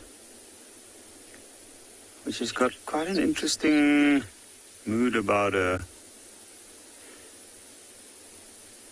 And have a look, she's obviously drawn the attention of all of those male impalas. That's actually quite a view. Looks like she's drinking from the puddle in the road. I'm going to move slightly forward and see if we can get a better view.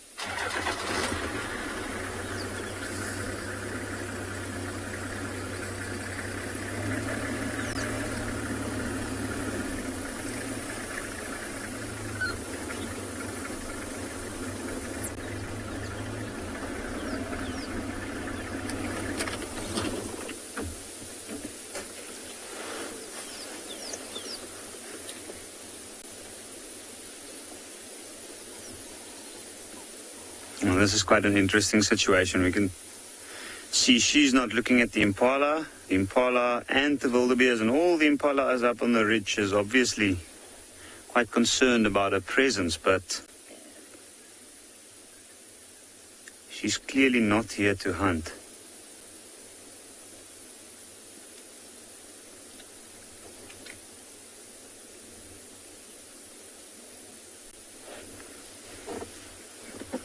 And there we go, that's the other lioness, that's the mother with the 3 young cubs.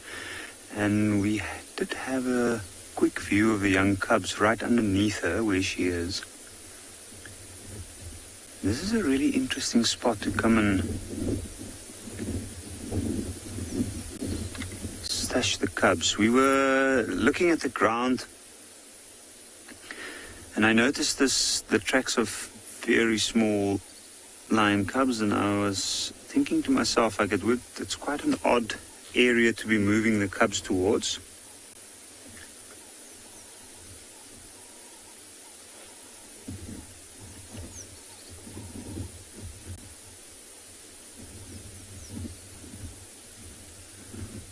And you can see her attention's drawn by all the impalas alarming at this point.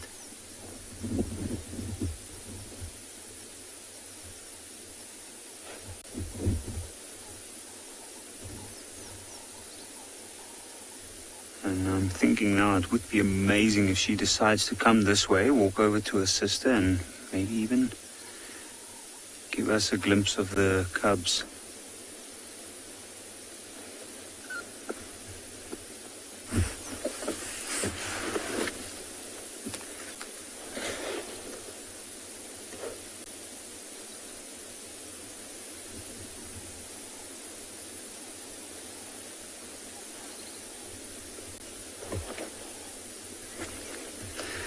Now this lioness, I'm not sure, she doesn't look pregnant anymore, and from her memories I can't see if there's anything been suckling there, but we suspect that she's been looking for a den site for the past couple of weeks. And this is actually the sister of the one with the 3 cubs that we know. So I want to have a good look and see if I can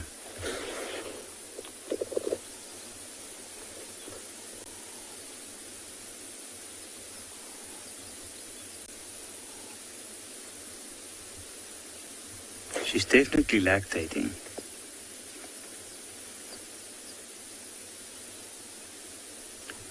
Her belly doesn't look swollen anymore. But I've noticed if it's very, very small cubs, you often don't actually see the marks of where they've been suckling. And also, we don't know, she might have been out hunting all evening, walking through long grass.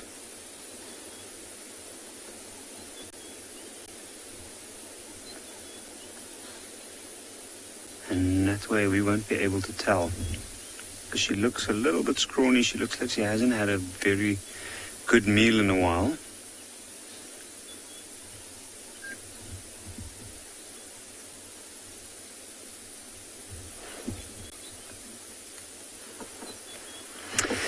I'm going to reposition slightly, see if we might get a better view.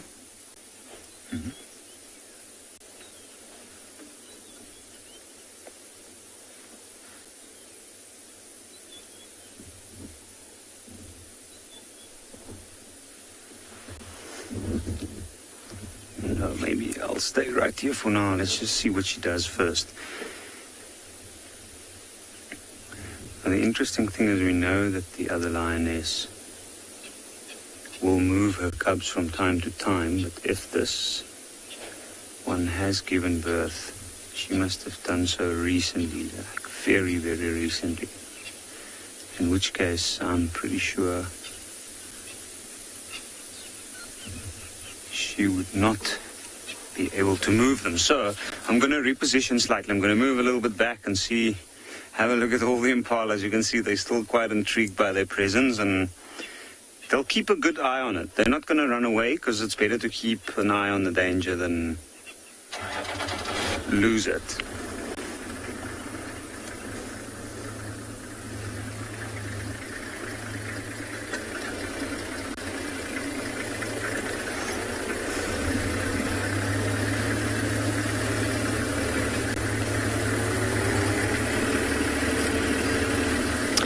In the meantime, we're quickly going to send you over to Tristan.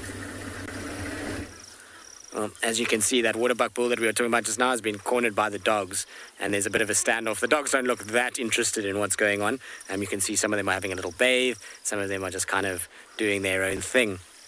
And this is typical wild dogs. I thought they would come to Chitwa. We were at Chitwa Dam, so I was pretty kind of convinced that they'd eventually end up in this area. You probably find that they tried this waterbuck bull a little bit, but he's even too big. Even though he's not a fully grown individual, he's large enough to defend himself, and the dogs don't, like I say, seem very interested at all.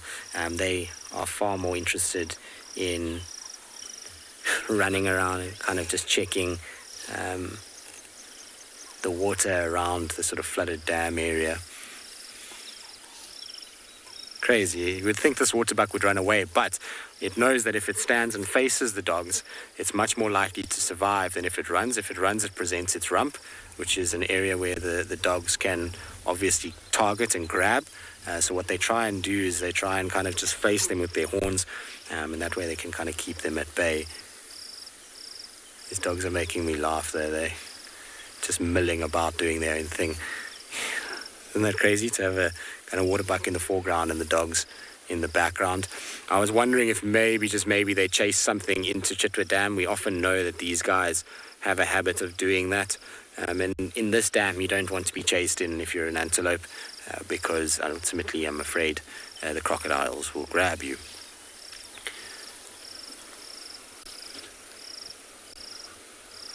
And the only reason we found these guys is actually thanks to a hyena. Following those hyenas was the right way to go about things.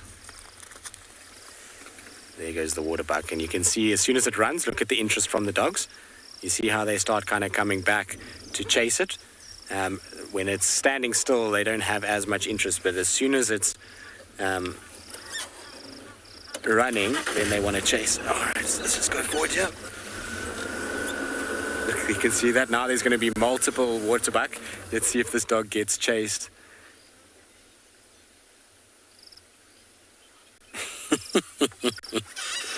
It's a bit ridiculous, isn't it? The size of those waterbuck versus the size of the dogs. And you can see how the dogs are all running and they're not really sure of what they're doing right now. But they've got very little chance with 3 waterbuck like that. They are only going to get themselves a bit of a hiding. The rest of the pack is not interested at all. It's just 3 dogs versus 3 waterbuck at this stage. If there was an impala, very, very, very, very different outcome. You would have found that they would have chased it properly all over, and what would have happened is these animals would have tried to use the water as best they can for safety. They wouldn't have kind of run into the open clearing because the dogs will be able to chase them across this clearing all over the place. So a lot of the time, impalas, out of desperation, just go straight into the water itself, and like I say, they then get caught in a unfortunate situation where the crocs grab them, or the dogs. They didn't really have any way of escaping. Probably the best wild dog hunt I've ever seen was on this open clearing, right pretty much where we are now. We had a pack of dogs chase an impala, and it was because of how clear it was, and it was during the winter months, it wasn't in the summer. We could see beautifully the dogs running around, and you could actually see how they all were chasing different individuals, and eventually one impala made a mistake and ran kind of towards where we are to try and get into the water, and the dog grabbed it as it was kind of making its last-ditched effort to get into the water. But it's just fascinating because you could actually see the entirety of the hunt. Normally with dogs, we don't see that here because of how thick it is. It's normally just them tearing off and us being left for kind of dead in the dust. So that particular hunt was fascinating from that point of view. Don't get too close to the edge, doggies. Luckily, it's quite flooded here, so it's not very deep, but you can see they're wary of the water. They don't go close of the main dam. Here in the puddles, they were playing around, but they know that the likelihood of a crocodile there is almost zero. Whereas once they go towards the main dam, they've got a bit of a problem. All right, I'm sure they're going to cross this, and they're going to head up onto the dam wall. Actually, it'll be quite a cool shot if we can get slightly lower than them on the dam wall. Get like a eye-level perspective of them. I always find, if you're interested in photography, is try to get as low as possible It makes an animal appear that much more impressive. And eye level is generally what you're aiming for. So you can see from here, I'll just try to get David up a little bit, just so we don't cut their feet off. From here, it's a much more impressive kind of view of the animals themselves than if you're a lot kind of lower down, a lot higher up.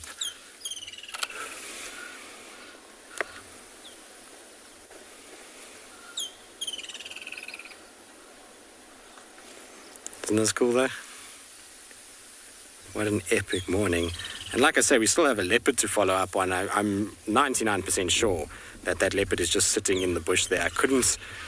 We tried really hard, as David and I were saying, there's not much more we could have done.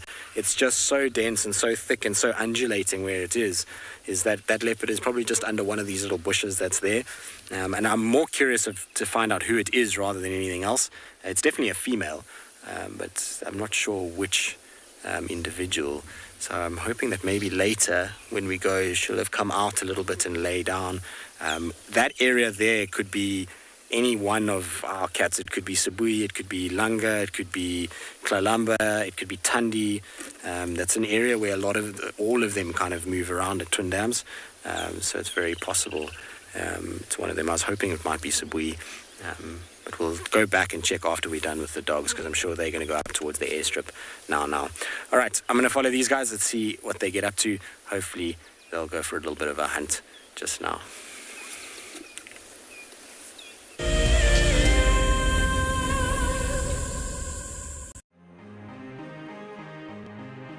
Hi, I'm Sue. I'm from South Africa and I'm the incredibly lucky winner of the Tswalu competition.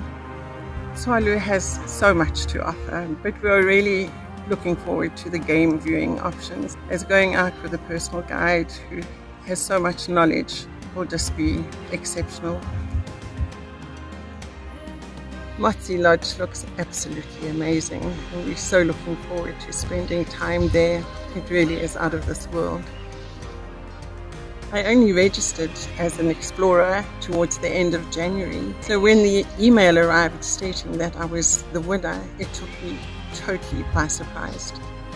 I'd just like to thank Wild Earth and Tswalu for this most incredible prize. It really is a dream come true.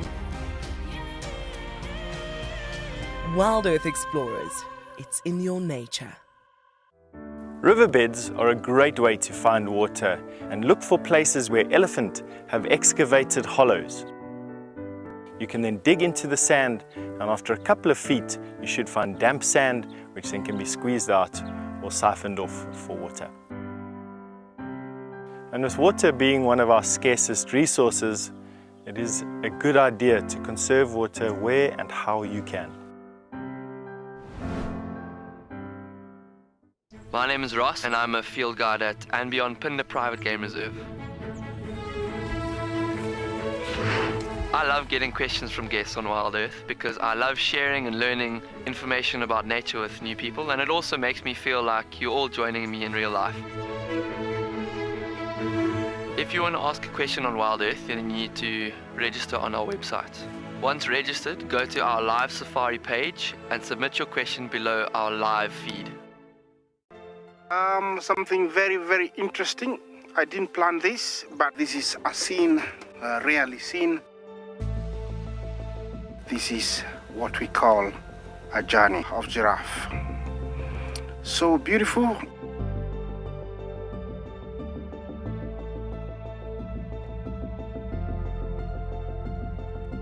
Tune into Wild Earth every single day. It's in your nature.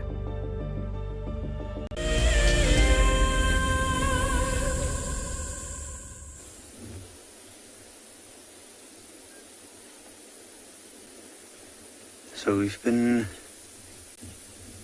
patiently waiting here. The lioness that's had a drink decided to lay down, and she will move at some point. The sun's starting to come out and it's going to heat up quite quickly. But the one at the back, she has to take care of three very busy little cubs. And from where I can sit, or where I'm sitting, I don't have a great view of them, but I can certainly hear them going in there.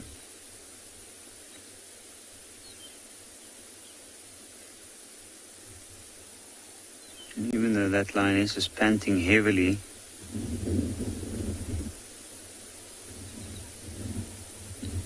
she's still checking in the direction of the impalas and the wildebeest every now and again. Now, I'm hoping that we'll get a good view, but while they're in the dense bush, I think we're gonna send you over to Tswalu.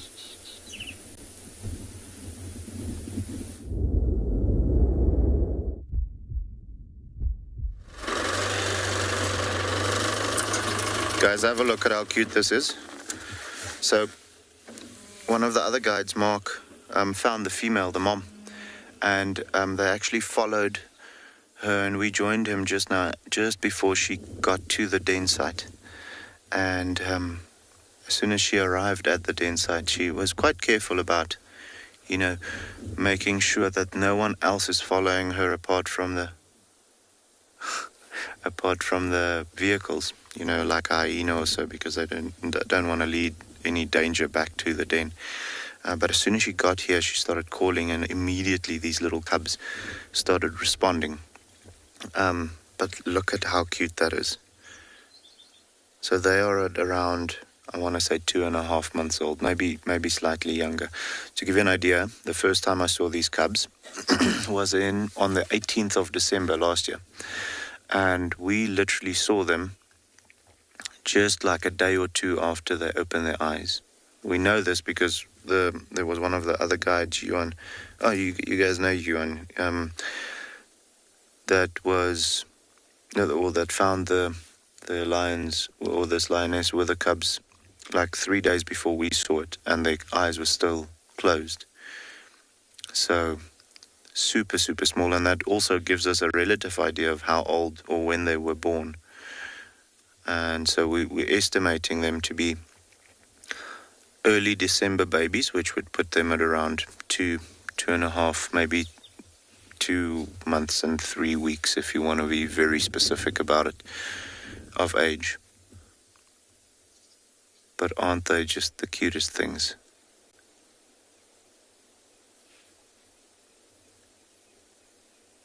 So yeah, this litter is a litter of 4, so the Southern Pride is booming in numbers. They just got 10 new additions in last year. And if all goes well, which it seems like it is, we're going to get 10 lions joining the Pride up to adulthood, which would be great for the Pride. Let me go. I'm just going to roll back a little bit. There we go. There you can see a second, and I feel like there's a third head that's going to pop out soon as well. It's very soft, but you can hear the mom constantly just encouraging them. There's the one cub at the mom now. Don't know if you can just see how happy they are to do it. Guys, I know unfortunately the grass is very long. We'll wait for her to have all 4 of them with her, and then we'll maybe try and get a spot where we can have a better look. Luckily, this female is super chilled with a vehicle, and the cubs will grow up to be like that as well. I think I'm going to quickly, just bear with me, I'm just going to reverse around to get a better angle.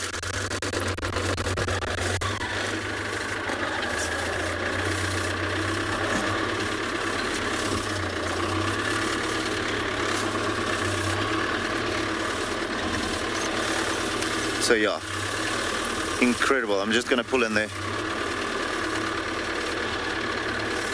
Incredible sighting. We just want to get to a spot where there's less grass in the way. Let's do... Morgan, just tell me when you've got a good angle.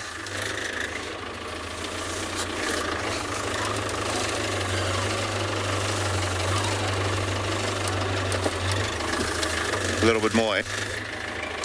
Just help me with those rocks there at the back. Let's try this. See if there's going to be a better spot for you guys. Oh, look at that. Hey, isn't that just the best? Sorry guys, I know the mom's head is now just behind the piece of cross, but I literally can't go any more back because there's a big rock behind us. Ugh, but they are just the cutest little things. Look at that. Oh my soul. And you can see they are quite hungry. Very happy to see mom, but also quite hungry. Look at how they're jumping over that belly to get to the mammary glands. Oh my word, this is just the best.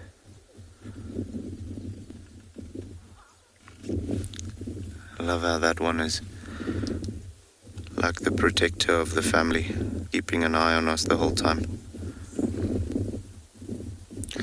Very much a Simba-like scene that we have here.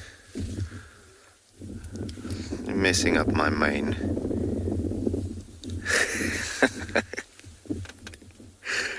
But you can see she's also very happy to see all four of them, eh? It's amazing. I mean, she is such a good mother. I think they are keeping her on her toes at the moment. Those four little ones are going to be a lot of energy to have around. But, geez, guys, this is just the best. You can just hear them talking the whole time.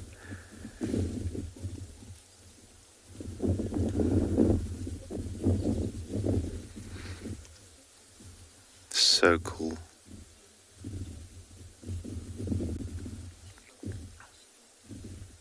And so, yeah, for these little ones, they're still at that point where they're only going to drink milk. They can start feeding on meat already, but the fact that mom is still keeping them very much in a den site at the moment tells me that she's not going to come and collect them when she's made a kill and so on. She's going to rather finish the kill herself, you know, produce some milk and then come and have them suckle. Normally you find them joining on their first carcass from around, I want to say 3.5 months. So they're close to that point, but it also depends on the female. So you'll find that certain mothers will introduce the cubs to meat a lot sooner than others.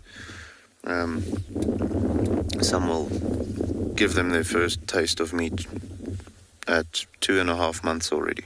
Others will wait for 4 months to come before they show them the first carcass.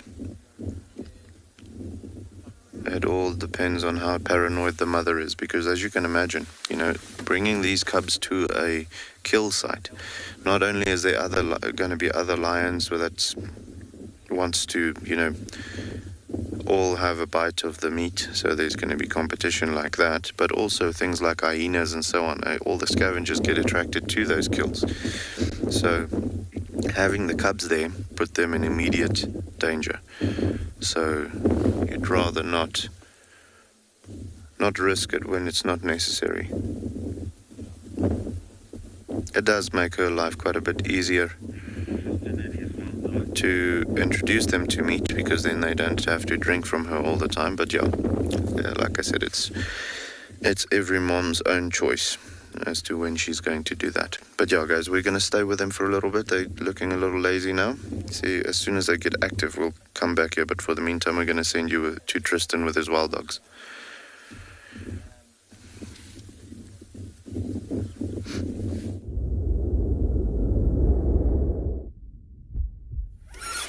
Right, now we're still with the dogs, but they've stopped, and the reason they've stopped is that there's a whole bunch of impalas going crazy on the open area off the airstrip, and I think they're a bit nervous of going there in case it's lions or something like that. So they're just sort of watching very carefully, moving slowly.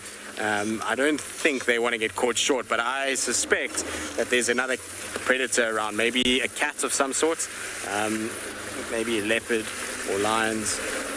we'll just have to wait and see. I think what we're going to do though is go up onto the airstrip itself and just wait for them to come through, because that's going to be, I think, our best bet than trying to follow through this horrible, I think there's a scrub here. After it? No, don't. After it stage. I'm going to try and just go around to the airstrip itself and see if we can just get them from there. Hi, Tim. How you doing? No worries. So hopefully they'll kind of pop out for us on the other side here. There should be lots of impalas on this airstrip. It's a favorite place for impalas to hang around. But we know that there are some because of the leopard tracks, or in fact it looks like leopard tracks right now. Okay, so I'm sure there's a leopard around here as well. We just need to check it out. In the meantime though, let's send you across to Pinta.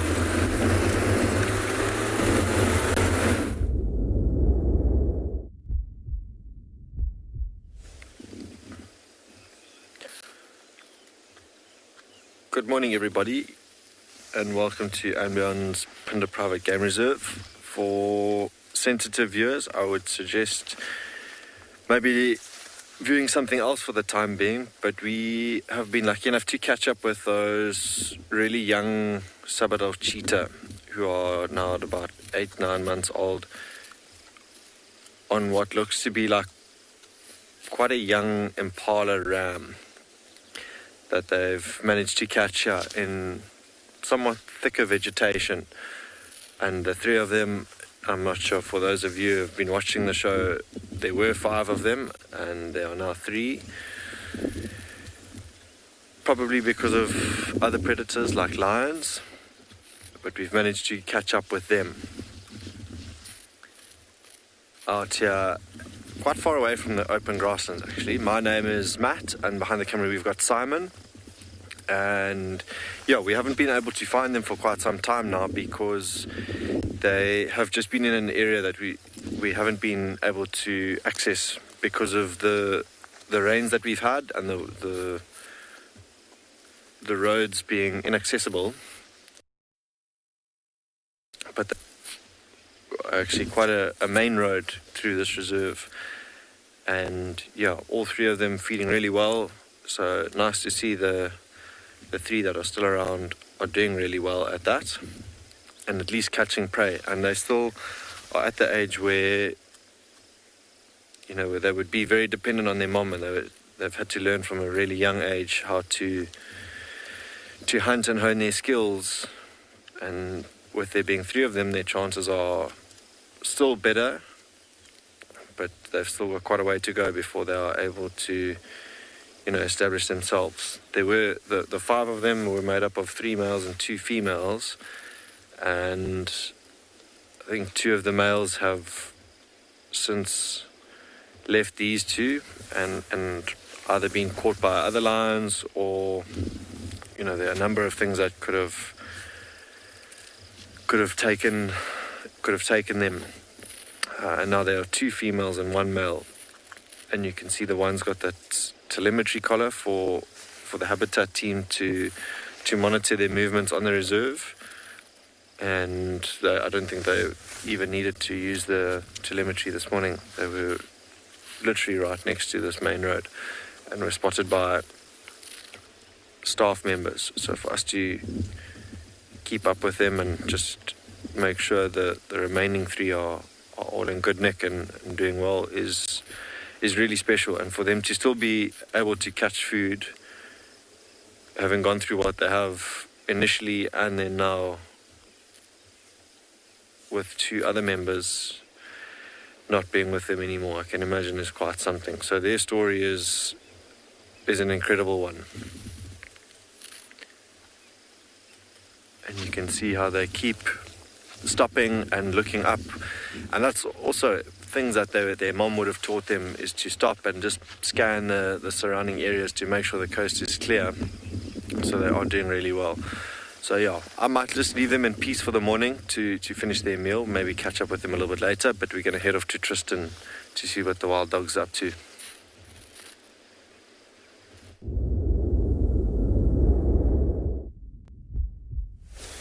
While Matt leaves his cheetah in peace, we've come to a peaceful herd of impala that are about to get, well, the morning's about to be ruined. The dogs are slowly but surely kind of coming this way, so we decided to come all the way around, because if the dogs come, they're going to run towards where we are, hopefully. The vehicle that is down right on the far end there is where they're kind of coming towards slowly. You can see where they're driving is where they sort of trotting slowly upwards, and I'm hoping they're going to run kind of this direction, and we'll at least be then in a really good place to kind of watch the chaos unfold. So for now, it's just impalas. These are the same impalas that were alarm calling. They were facing kind of the opposite direction of where the dogs were when we first got here. So maybe there's a leopard or something that's just gone into this little thicket. If there is a leopard around, though, the dogs will most certainly find it. They are not going to take long to pick up on that there is a cat around as well. And if they chase impalas, you might find that leopard pops up anyway, because the commotion of the impalas running, the snorting, the kind of chaos of wild dogs often causes leopards to come and be curious and interested in what's going on. And either they then pop up a tree if they see the dogs, or sometimes they even grab impalas in that chaos as well. Just trying to watch the vehicle in the distance there, because that's going to be our key to kind of seeing what happens. If the dogs change direction slightly, we'll know from their kind of movements. But I suspect the dogs are just coming slowly onto this clearing. Don't expect them to be coming too fast onto it. But if once they spot that there's impalas, given that they are empty and they still need, that they are hungry, I'm pretty sure they'll come quite quickly towards here. So it's just a patience game now, unfortunately. The dogs, normally you don't have to wait too long. They're normally pretty quick in getting to where you are, unless of course they've laid down. If they've laid down and decided they want to just sleep, then they'll be oblivious to the fact that the impalas are even here. But I don't know if that could be possible, because they definitely would have heard those alarm calls. If I can hear them, so can they with those big ears. They'll easily be able to pick it up.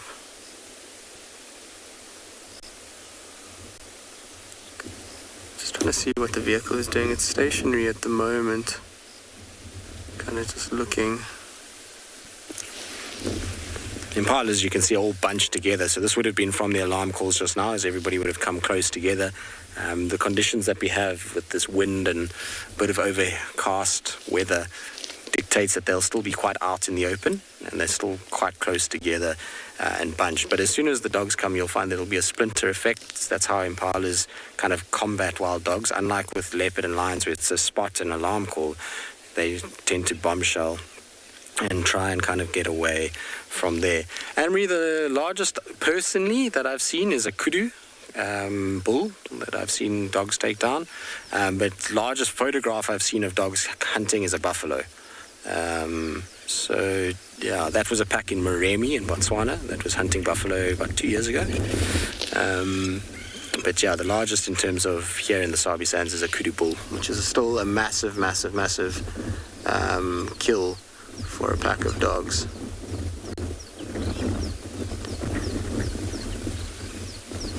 I think that they're just static at the moment. I don't think they're moving, judging by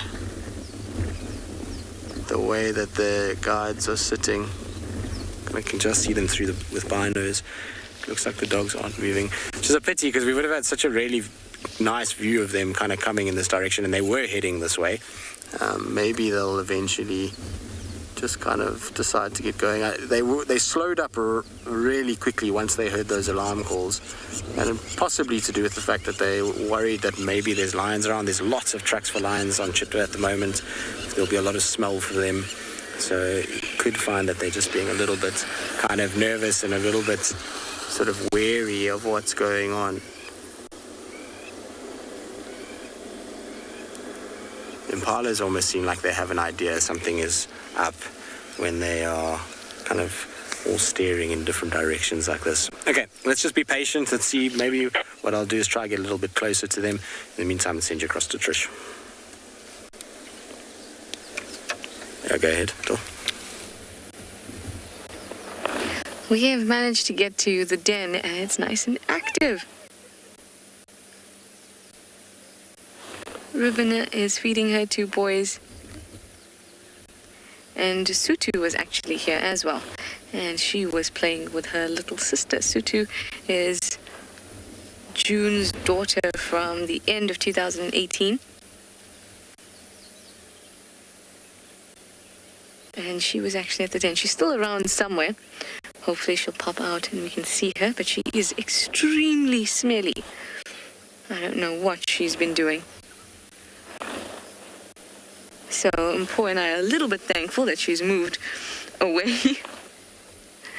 But the cubs have been having the time of their lives with her.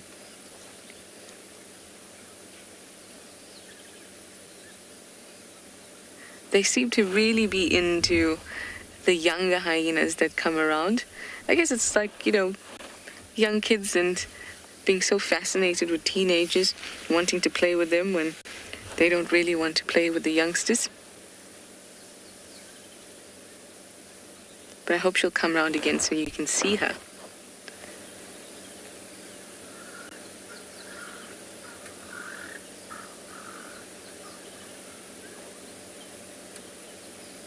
It's all very, very peaceful. In fact, when we first got here, everyone was so low in the grass that I didn't actually see them.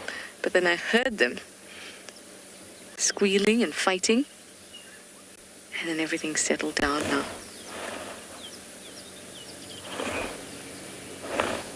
Still a bit of biting and stuff like that going on in that corner.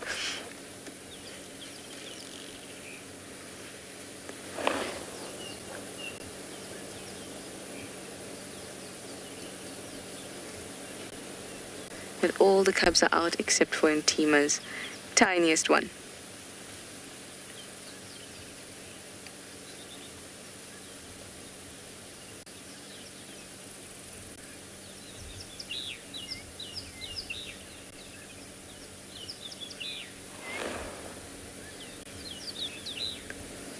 So sweet and very, very peaceful. I'm going to stick around here, spend time with these cubs, but I'm going to send you over to some other little lion cubs.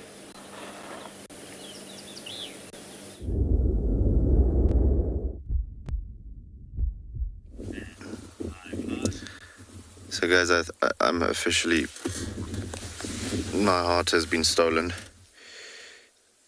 Look at how cute that is. So you can see now they've got a full belly of milk, nice and warm.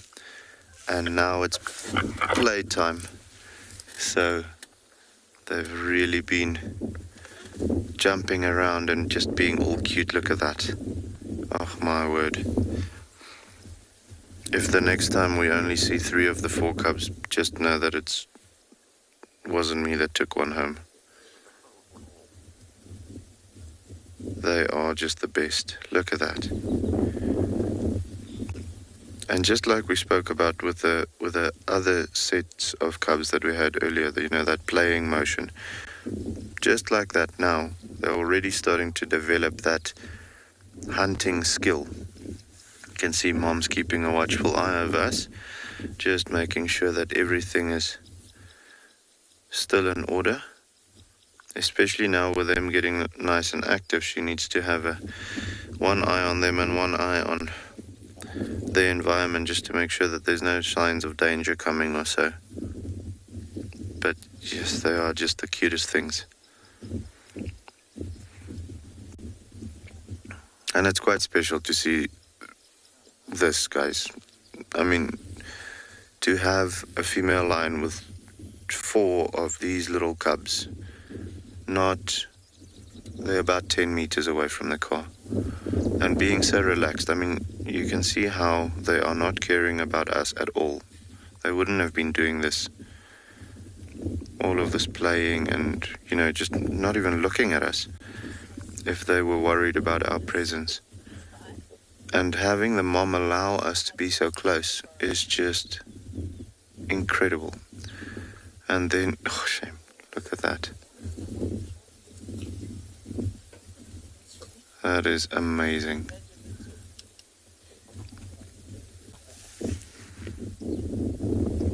But yeah, having the cooler weather and, you know, all of the conditions are just perfect this morning.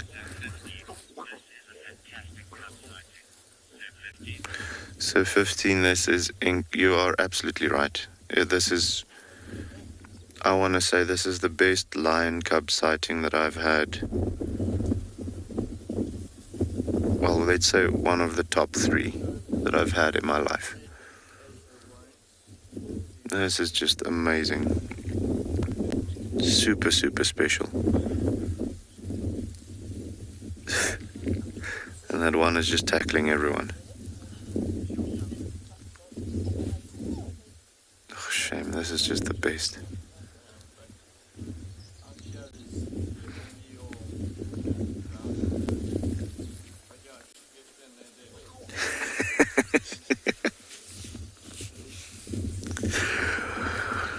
Oh, I'm gonna steal one. And every now and again, they just come and remind Mom that they still love her as well. You can now imagine when she's gone and they're in amongst these rocks.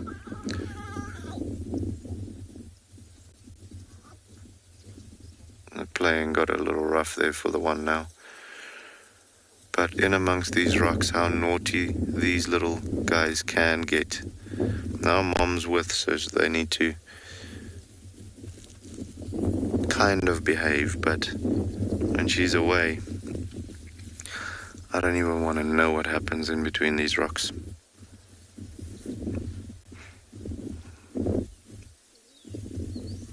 Oh, but they are amazing. And yeah, like I said, guys, the conditions are just perfect today.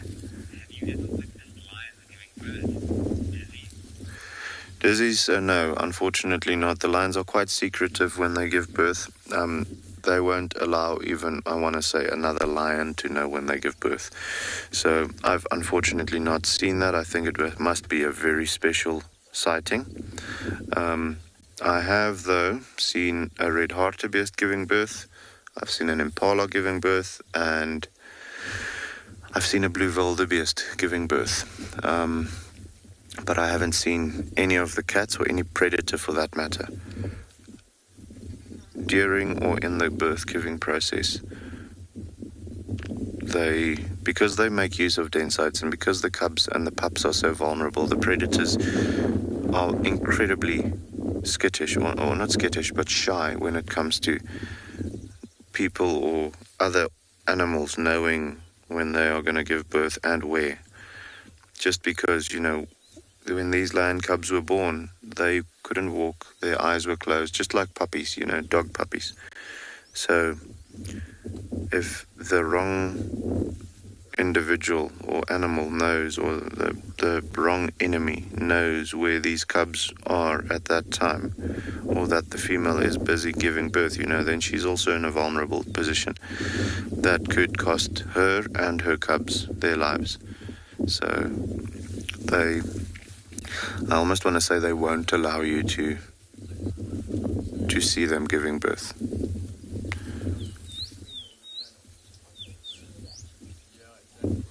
Which is also fine, as long as they allow us to see this, that's fine with me.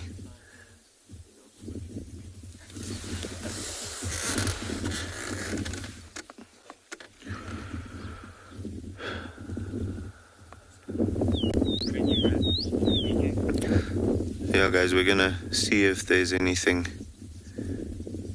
new happening. I mean, they are just the cutest things and we don't want to leave them, but we're gonna stick with them for a little bit longer, see what happens. For the meantime, we're gonna send you somewhere else, okay?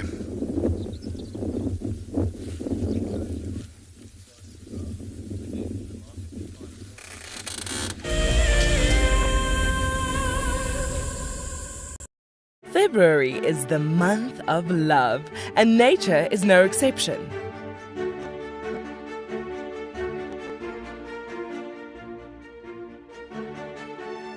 Tristan and Trishala will be igniting the flame to discuss the bonds formed in the African wild. Sign up to become an explorer and join them by the fire on Sunday, the 28th of February. Wild Earth Explorers. It's in your nature. So in 1998, we had this idea to go and put a live web camera on a waterhole somewhere in the Sabi Sands next to the Kruger National Park. And I approached just about every single landowner, and everybody thought I was completely crazy until I met Yuri and Pippa Moorman. We thought it was definitely a fun idea and a worthwhile thing to experiment. And it immediately became a runaway success. And it gave people all around the world the opportunity to watch a little piece of Africa day and night. Back in 1998, it was the very early stages of the internet. And all we were able to do was to get a 30-second refreshing JPEG out of that camera. But over time, what we began to do is focus more and more on trying to develop this concept of giving people the opportunity to go on safari. Even though we live just 500 meters up this hill, we still put the camera on to see what's happening. Absolutely, we watch it ourselves. My name is Taylor McCurdy and I work for Eco Training. I love hearing from all of the viewers. However, I particularly enjoy those of you who have been watching for a few years. Your questions are just so advanced and they really get me thinking. If you'd like to ask a question on Wild Earth, you need to register on our website. Once you've done that, head to the live safari page and submit your questions below the live feed. This is a battle of two great carnivores of the African wilderness. Whew. Whoa! You don't want to be under those jaws. Definitely, this round goes to the lion. Look at that. Fantastic. Expect the unexpected here on Wild Earth.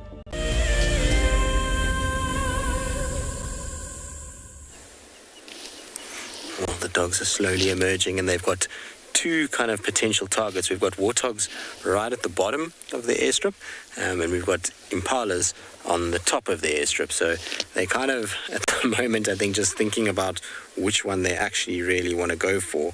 And then once they've decided, we'll go from there. They are very nervy of walking out onto the open. I don't know what it is that they've smelt, but something is making them seriously reconsider their actions and not move with the general haste that they normally do. You can see they're all lying down now, which surprises me because as they emerged, two of them started to get into that kind of stalk mode, as though they wanted to go after the impalas, and then the rest of the pack just started to lie down.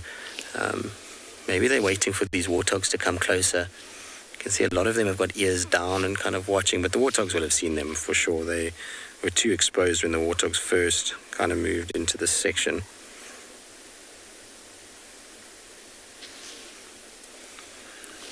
Let's see what they do. There's a hyena that's also milling about at the moment. Look at this one, the way it's going to walk. You can see how it keeps its head down and then it pops it up just to see what's going on. It's the only one that's still standing at this stage. I'm hugely surprised, though, that this dog one of them hasn't torn after the various prey species that are here. I would have expected them to be far more interested. You know, when they were at Chitwa Dam, they were quite motivated. They were looking, and they almost seemed as though they wanted to get going. There goes the one towards the warthogs. Look at that stalking. See that? Now, warthogs are a very difficult animal to hunt. For wild dogs, they get chased by warthogs quite regularly. I've seen a number of different warthogs getting the best of wild dogs.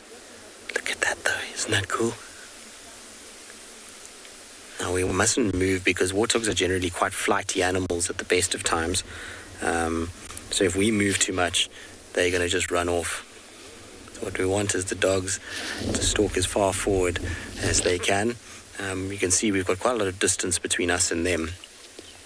So it'll be cool to see what actually happens. I'm hoping there goes another dog. There comes another one. So they've decided this is what they're going to target, is the warthogs rather than the impalas. Look at that. Isn't this cool? And they'll get to a point where they can get a little bit closer, and then they're just going to tear off as fast as they can. This is so epic. the whole pack is kind of just walking heads lowered towards these warthogs. The problem that we have is if they run into that thicket, it's going to be almost impossible to keep up with them. Let's just... Now we're going to play and greet each other before we chase anything. Typical dogs. Still slowly moving towards the warthogs.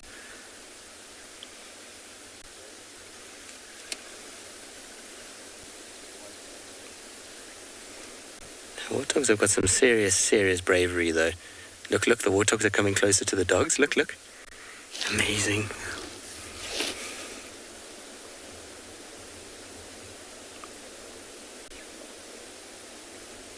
It's crazy. Let's see now what happens. There we go. Look, they're chasing. You ever wondered how fast a warthog can run? There we go. Look at the dust cloud. That was funny.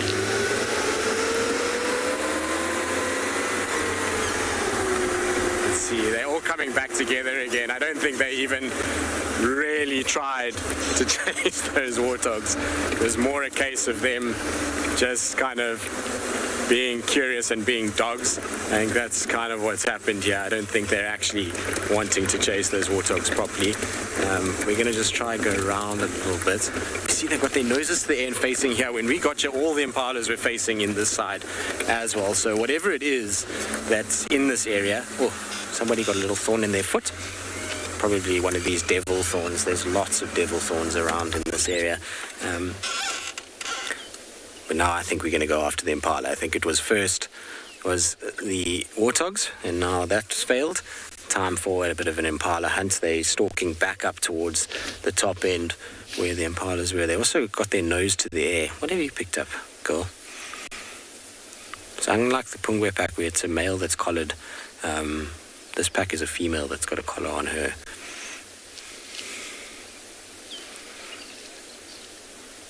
How crazy was that? Awesome. Where are you off to, puppy? The rest of the dogs are going up towards the impala instead. Yes, they will. So wild dog packs from different areas, if they come across each other, do fight. They can even fight to the death sometimes. It's not uncommon for wild dogs to kill one another. Right, let's turn quickly, David, and get ourselves into a slightly better position where we can get these guys coming towards those impalas. I'm just going to go around them quite a bit. It'll be quite nice actually, because we'll be a lot lower than they will be. Some of them are sniffing around a tree and a termite mound. I wonder if maybe there wasn't a leopard here at some point that they kind of saw. I don't think the impalas are still there. I think the impalas have unfortunately run off. I'm just trying to have a look. Can't see their heads anymore.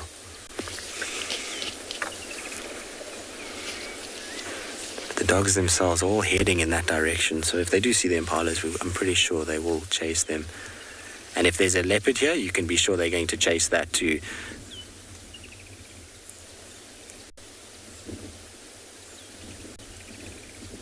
And what you're looking for, if there's something like a leopard, is for them to make like a barking sound, and then they start growling, and then the whole pack gets very, very distressed, and they all run to whoever the one that has barked. But they've definitely picked up the scent of something here. The way that they're all looking and kind of aware of what's going on around this tree, I suspect that they've smelt that there's something that is around. Like I said, we did see a track for a leopard. I don't know if that's the same kind of tracks. I didn't look at the tracks long enough to really get a proper idea of how fresh they were. But there was tracks for a leopard that was kind of moving away from the airstrip in the opposite direction. You see, they're kind of looking up into the tree. Maybe she's scent marked or he's scent marked there, and that's why they're smelling.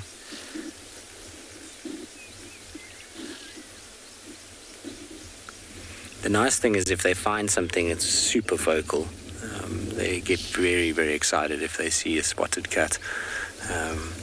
There's a lot of chattering and chittering and all kinds of things that goes on. And they chasing something. The whole pack is running.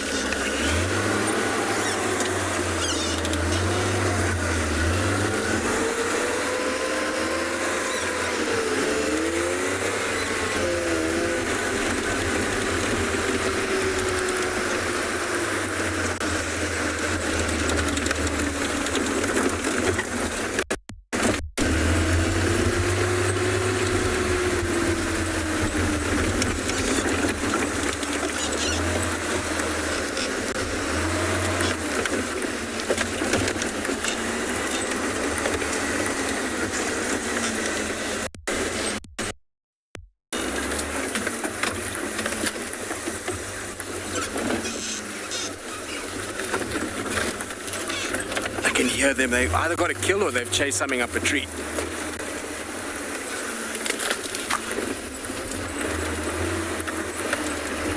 There we go, leopard in the tree. Told you. It's a Tundi, it looks like maybe Tundi.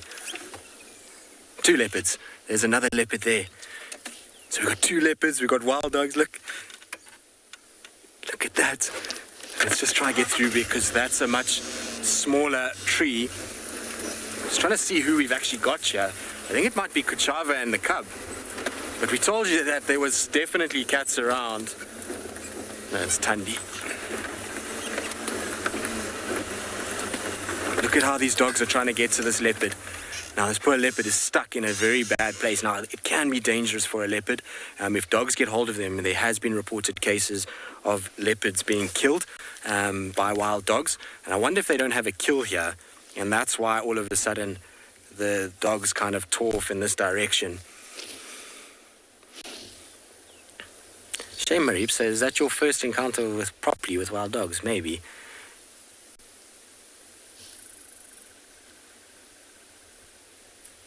Their nose is unbelievable, wild dogs. The way that they're able to pick up that there was something here. You could see all of a sudden the nose started and went up and up. And here comes Tundi, look. Sorry, my girl, don't growl at me. It's not me that chased your cub. Look, here she is. She's calling him. Now we'll listen to this. This is amazing. Come, my girl. Here he comes. He's going to listen to Mom. Oh, come, boy. Shame, was that scary? Hello, you two. This is absolutely amazing. Okay, but don't growl at me. I wasn't the one that chased you. Just gonna move back a little bit just to give her some space because she's getting upset with us. Okay, my girl, don't growl at me. I didn't chase you. Where is he now? Because now he's off to the left. Okay, off you go. I'm not going to do anything to you. Off you go. Stop shouting at me.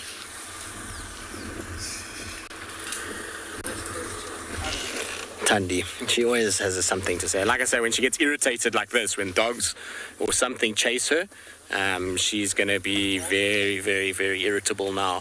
So all that was just deferred aggression. Unfortunately, we were in the firing line because of where we were sitting and where she went and how close the cub came to her and us.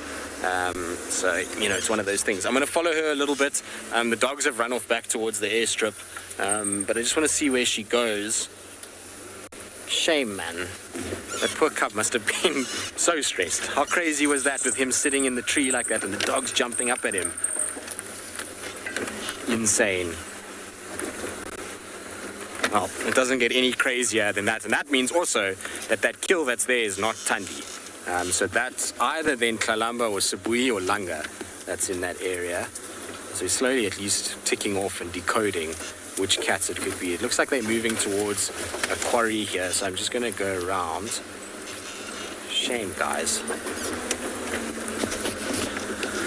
Well, we called it. We said that there was tracks for a leopard. We said that there was signs that there was a leopard around. So, it was inevitable that we were eventually going to find them here, or the dogs were going to find them. It was pretty much... I suspect that they might even have a kill. That's what I think is the case. I don't think that they were here for any other reason. Look at this, though. Are you guys going to drink for us? No, I think Mom is wanting just to get, maybe. Let's reposition quickly. Maybe we can get a really nice view of the two of them drinking together.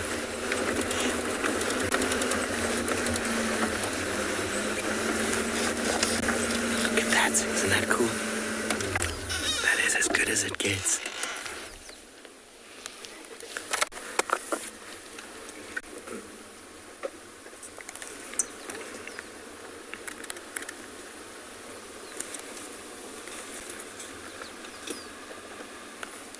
How beautiful is that?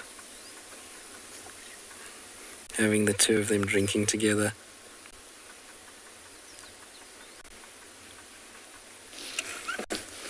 That is so cool.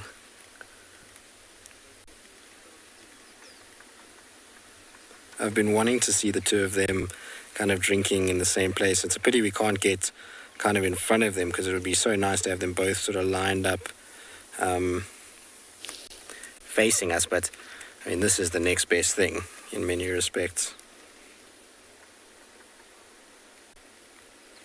What a chaotic morning. Phew.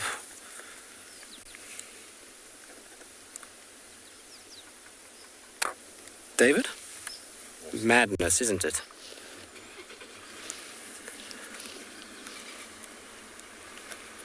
I just love this cub how he's not afraid of water. Paws go in the water. So a crazy few minutes. Yep, madness. That just took place. Yeah, we got super lucky. Just goes to show you a bit of patience and a bit of kind of understanding of what's going on around you, and you'll eventually sort of figure it out. I don't see blood on either of them. That's normally indicative that they had a kill, which I don't see. So I think that you might find that they just were in the wrong place at the wrong time. Maybe she was hunting those impalas, and it explains why the dogs were so very wary of approaching, because, you know, they don't know that those impalas' alarm calls could be, obviously in this case it was two leopards and they got kind of chased, but they don't know that it could be potentially a whole pride of lions. So they're very aware when they come through of what they're doing. So epic. Third leopard. Who's the third leopard now? Kuchava.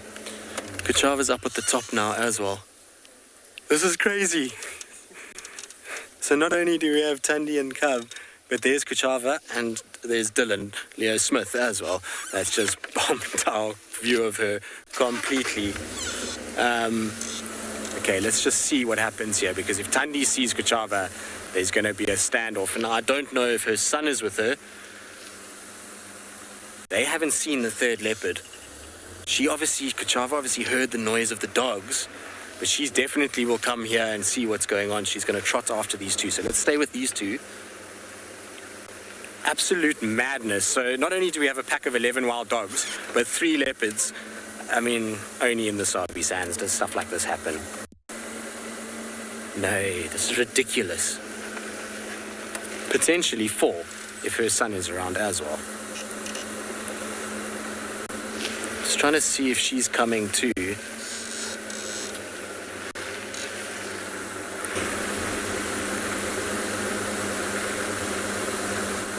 Oh, Mom, are you not enjoying yourself? Don't growl at me. Your son is the one that is giving you a hard time. You see how her experience, she doesn't want to go towards the open of the airstrip, so she's cutting off through, and then she'll call him to come to her, but she has no idea that Kuchava is here with her. Crazy. And like I say, when females have cubs close by, they can be a lot more aggressive with one another. So I don't really want them to come to blows and one of the cubs get caught in the crossfire. Although Kuchava's cub is so big now, I mean, he would probably dominate both these females quite easily. He's a big boy these days.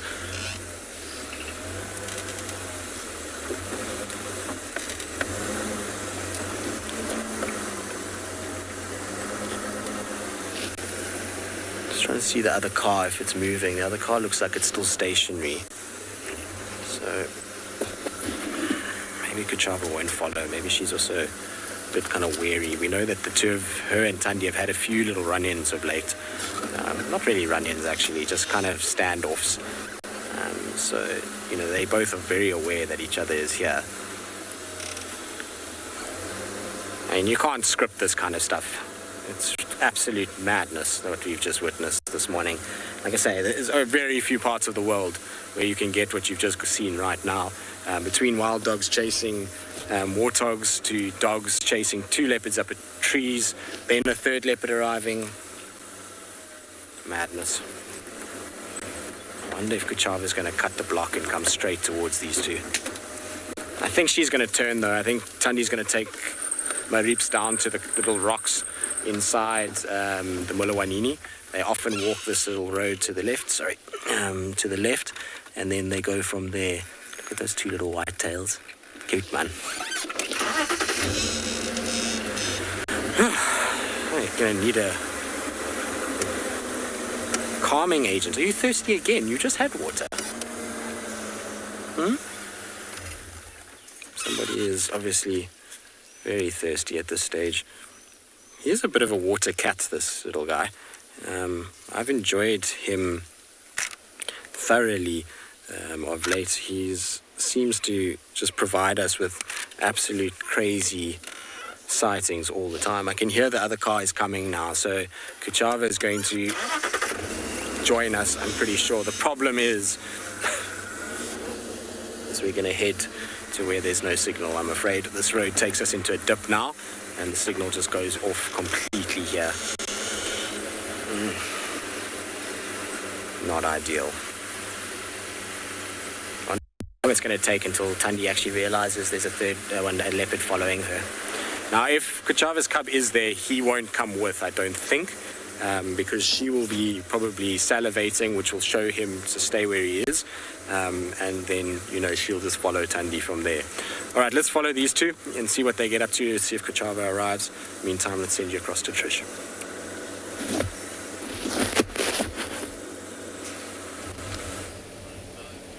Oh my goodness. That is amazing. Absolutely amazing. I can't even imagine what it must be like. Wild dogs uncovering leopards, not 1, not 2, but 3. Amazing. And now we can all take a breather, settle down, get your heart rate down again, and watch Ribbon suckling her 2 cubs. I've just been sitting here watching them and listening to the mayhem that's ensued there with Tristan and Darby. Epic, epic, epic drive this morning.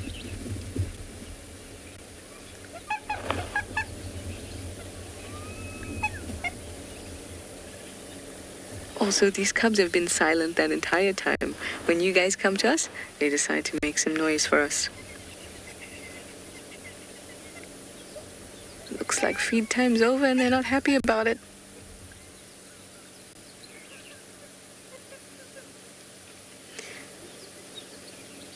If you watch the ears, they're pulled down. There's a grimace.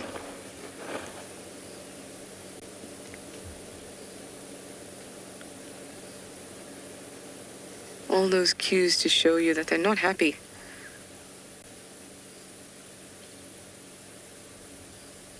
They have not had enough milk just yet.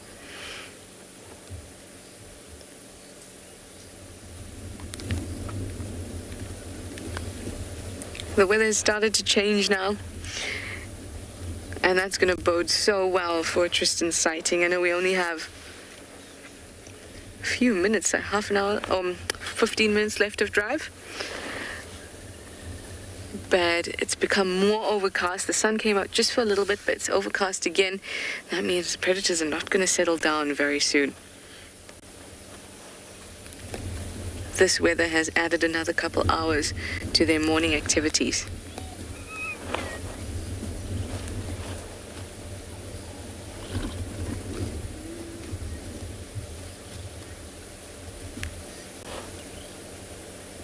Things are so quiet here. It's insane that everything was happening on that side.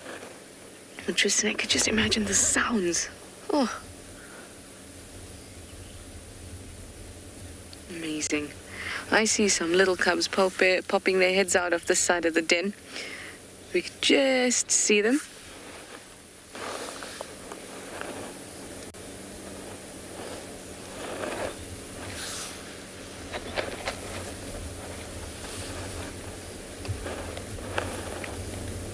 Hello, littles.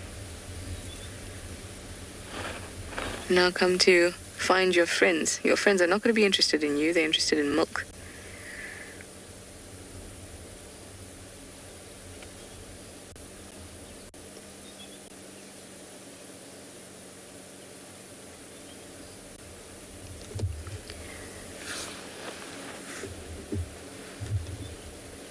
Two other little babies have popped their heads out. I find it amazing that I could sit here for 15, 20 minutes and they're just silent, nothing happens, and then you guys jump on board and then all of a sudden everyone's out again. I think you guys are good luck. That must be it. I could just kind of, the wind is blowing these leaves quite a bit, but you can see the little guys. Just a little. There we go. Out they go.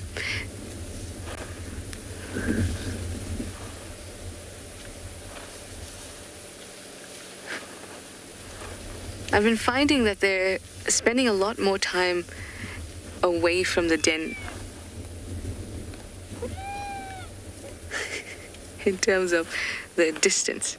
So when they're playing around the den, it's usually in this area that we're used to, but now they're extending quite far out, playing, running around in large circles.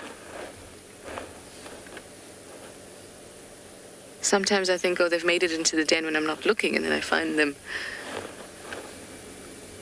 coming back this way from quite a distance.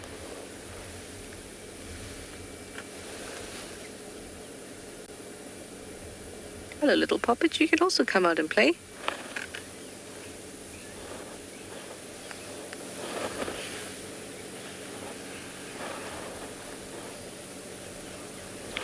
Black Widow Spider. What a cool name.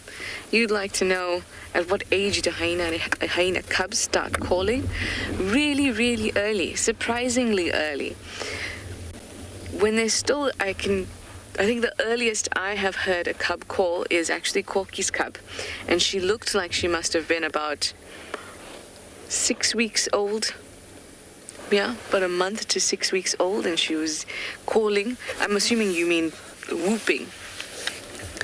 Because the squittering, which is that high-pitched kind of sound that says, I'm not happy with mum pulling her teat away, that sound they do from the time that they're very, very little, because that's how they assert their dominance between each other, because they start making these high-pitched noises. And that's also their complaining noise, a complaining sound. That they do almost as soon as they're born. But the actual whooping, 6 weeks, I've heard whoops. Tiny, cute little whoops. You can almost not even tell it's a whoop except for the whoop at the end.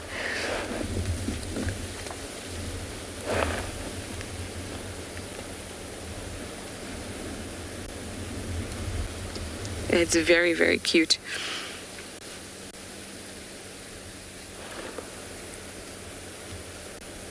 Before I'd actually heard Corky's cub whoop at such a young age, and she was so tiny.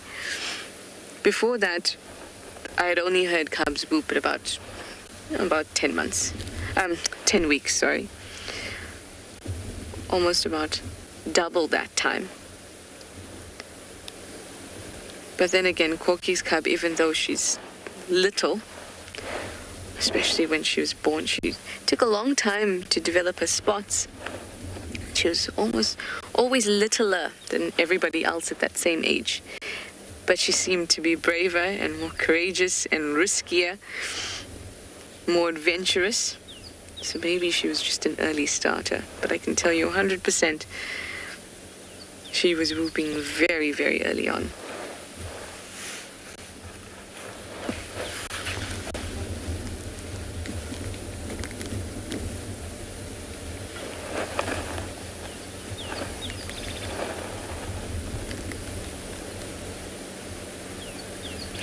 So relaxing. The smell is so much better now. There's one smelly cub. Couldn't tell who it was because they all arrived here. And Sutu was particularly smelly. Well, that's very important for them. chemical cues in the form of odor is so important. It lets them know if their clan members are around, who their clan members are. They can identify who has left that certain bit of hyena paste or anal paste on the stalks of grass. Tell all that just from their excellent sense of smell. So even though we say they're smelly, it's for a good reason. It's how they communicate. Anyway, let me send you over to Ingala.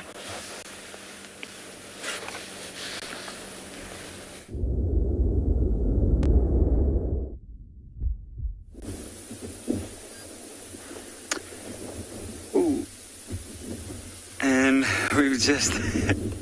our Willie next talks just flew off. Oh, no, actually, they found that perfect spot to perch. That's quite interesting. Just as there's a sudden gush of wind that came through this clearing, and that's when the stalks got up and flew off towards that tree.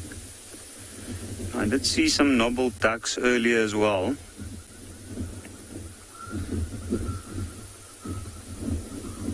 And where they were sitting on the ground, they were probably looking for whatever they could catch around that little seasonal pan that's formed there.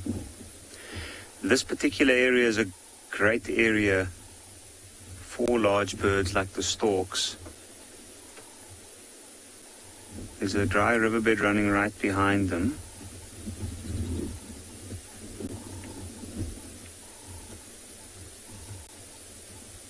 And it's got all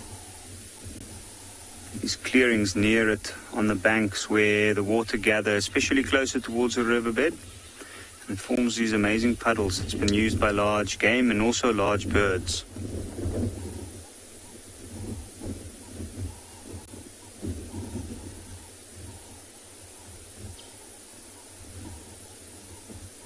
You can see there's quite a lot of bird activity at the moment. There's some swallows flying over the low clearings there's a lot of flying insects around over the grasses here. And I think that's what the swallows are going after. And I did see vultures just now circling up above. I don't know why that would have been, unless it's maybe the vultures nesting within this area.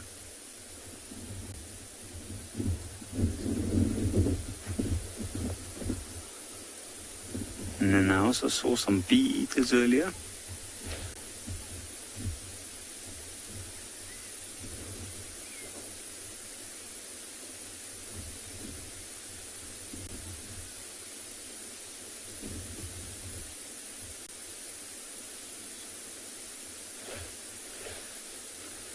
There's a Birchill starling walking around on the ground looking for some insects there.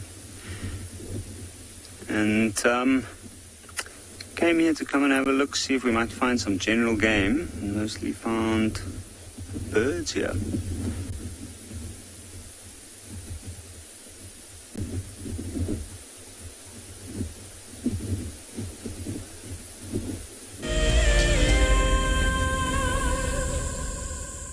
It's no secret that nature can heal.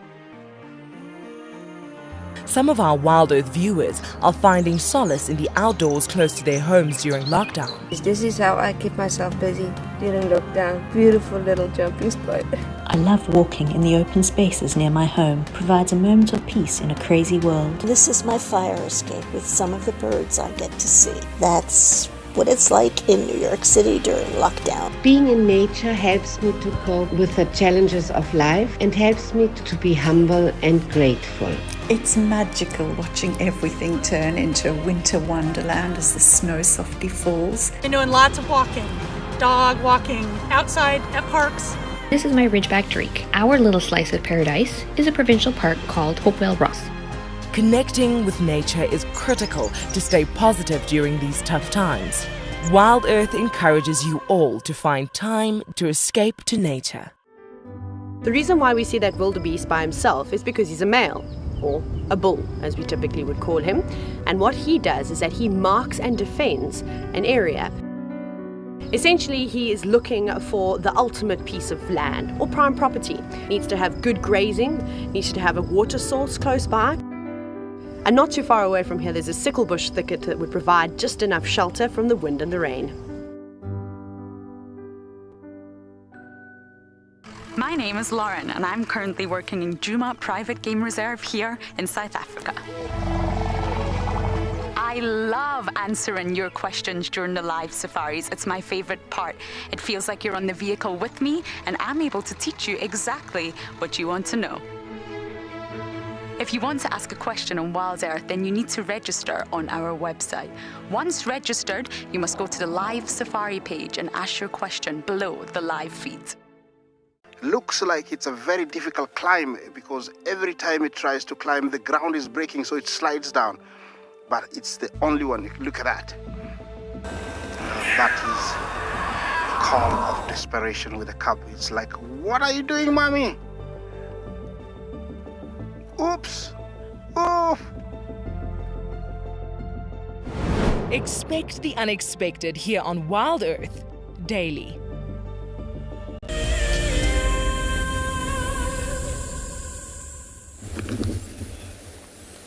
We were talking about scent and hyena's sense of smell and just how powerful it is. And just because we get offended by the smell occasionally doesn't mean that it's a horrible thing. It's actually a very, very strong way in which they communicate. Non-verbal communication is such an important thing in a hyena clan. Body language, as well as scent, all these non-verbal forms of communication. Now that hyena butter, or the substance that is their anal paste when they mark their territories, each hyena has an individual kind of smell, and the clan has a unique smell too. And they'll often anal paste over other pastings of other hyenas so that they can familiarize themselves with the different smells, and so that they can reaffirm and strengthen that clan smell. Now, when something is produced, something also needs to be received well for it to work. So you can produce a lot of smells, but you also need to have a good sense of smell so that it's useful. And hyenas have an excellent sense of smell. They can apparently smell a carcass or follow the trail of a carcass that's even a day or up to 3 days old. And they also have a broad, wet nose with large nostrils. Those large nostrils assist them to take in a lot of air, so that they're actually endurance hunters, so they can go a long time hunting their prey. But also it means that their olfactory senses are well developed. So all that smelliness is definitely not for nothing. Imagine what that scent of mum's milk must be like. I'm sure they're drawn to it as soon as they sense her around. They could just smell that milk.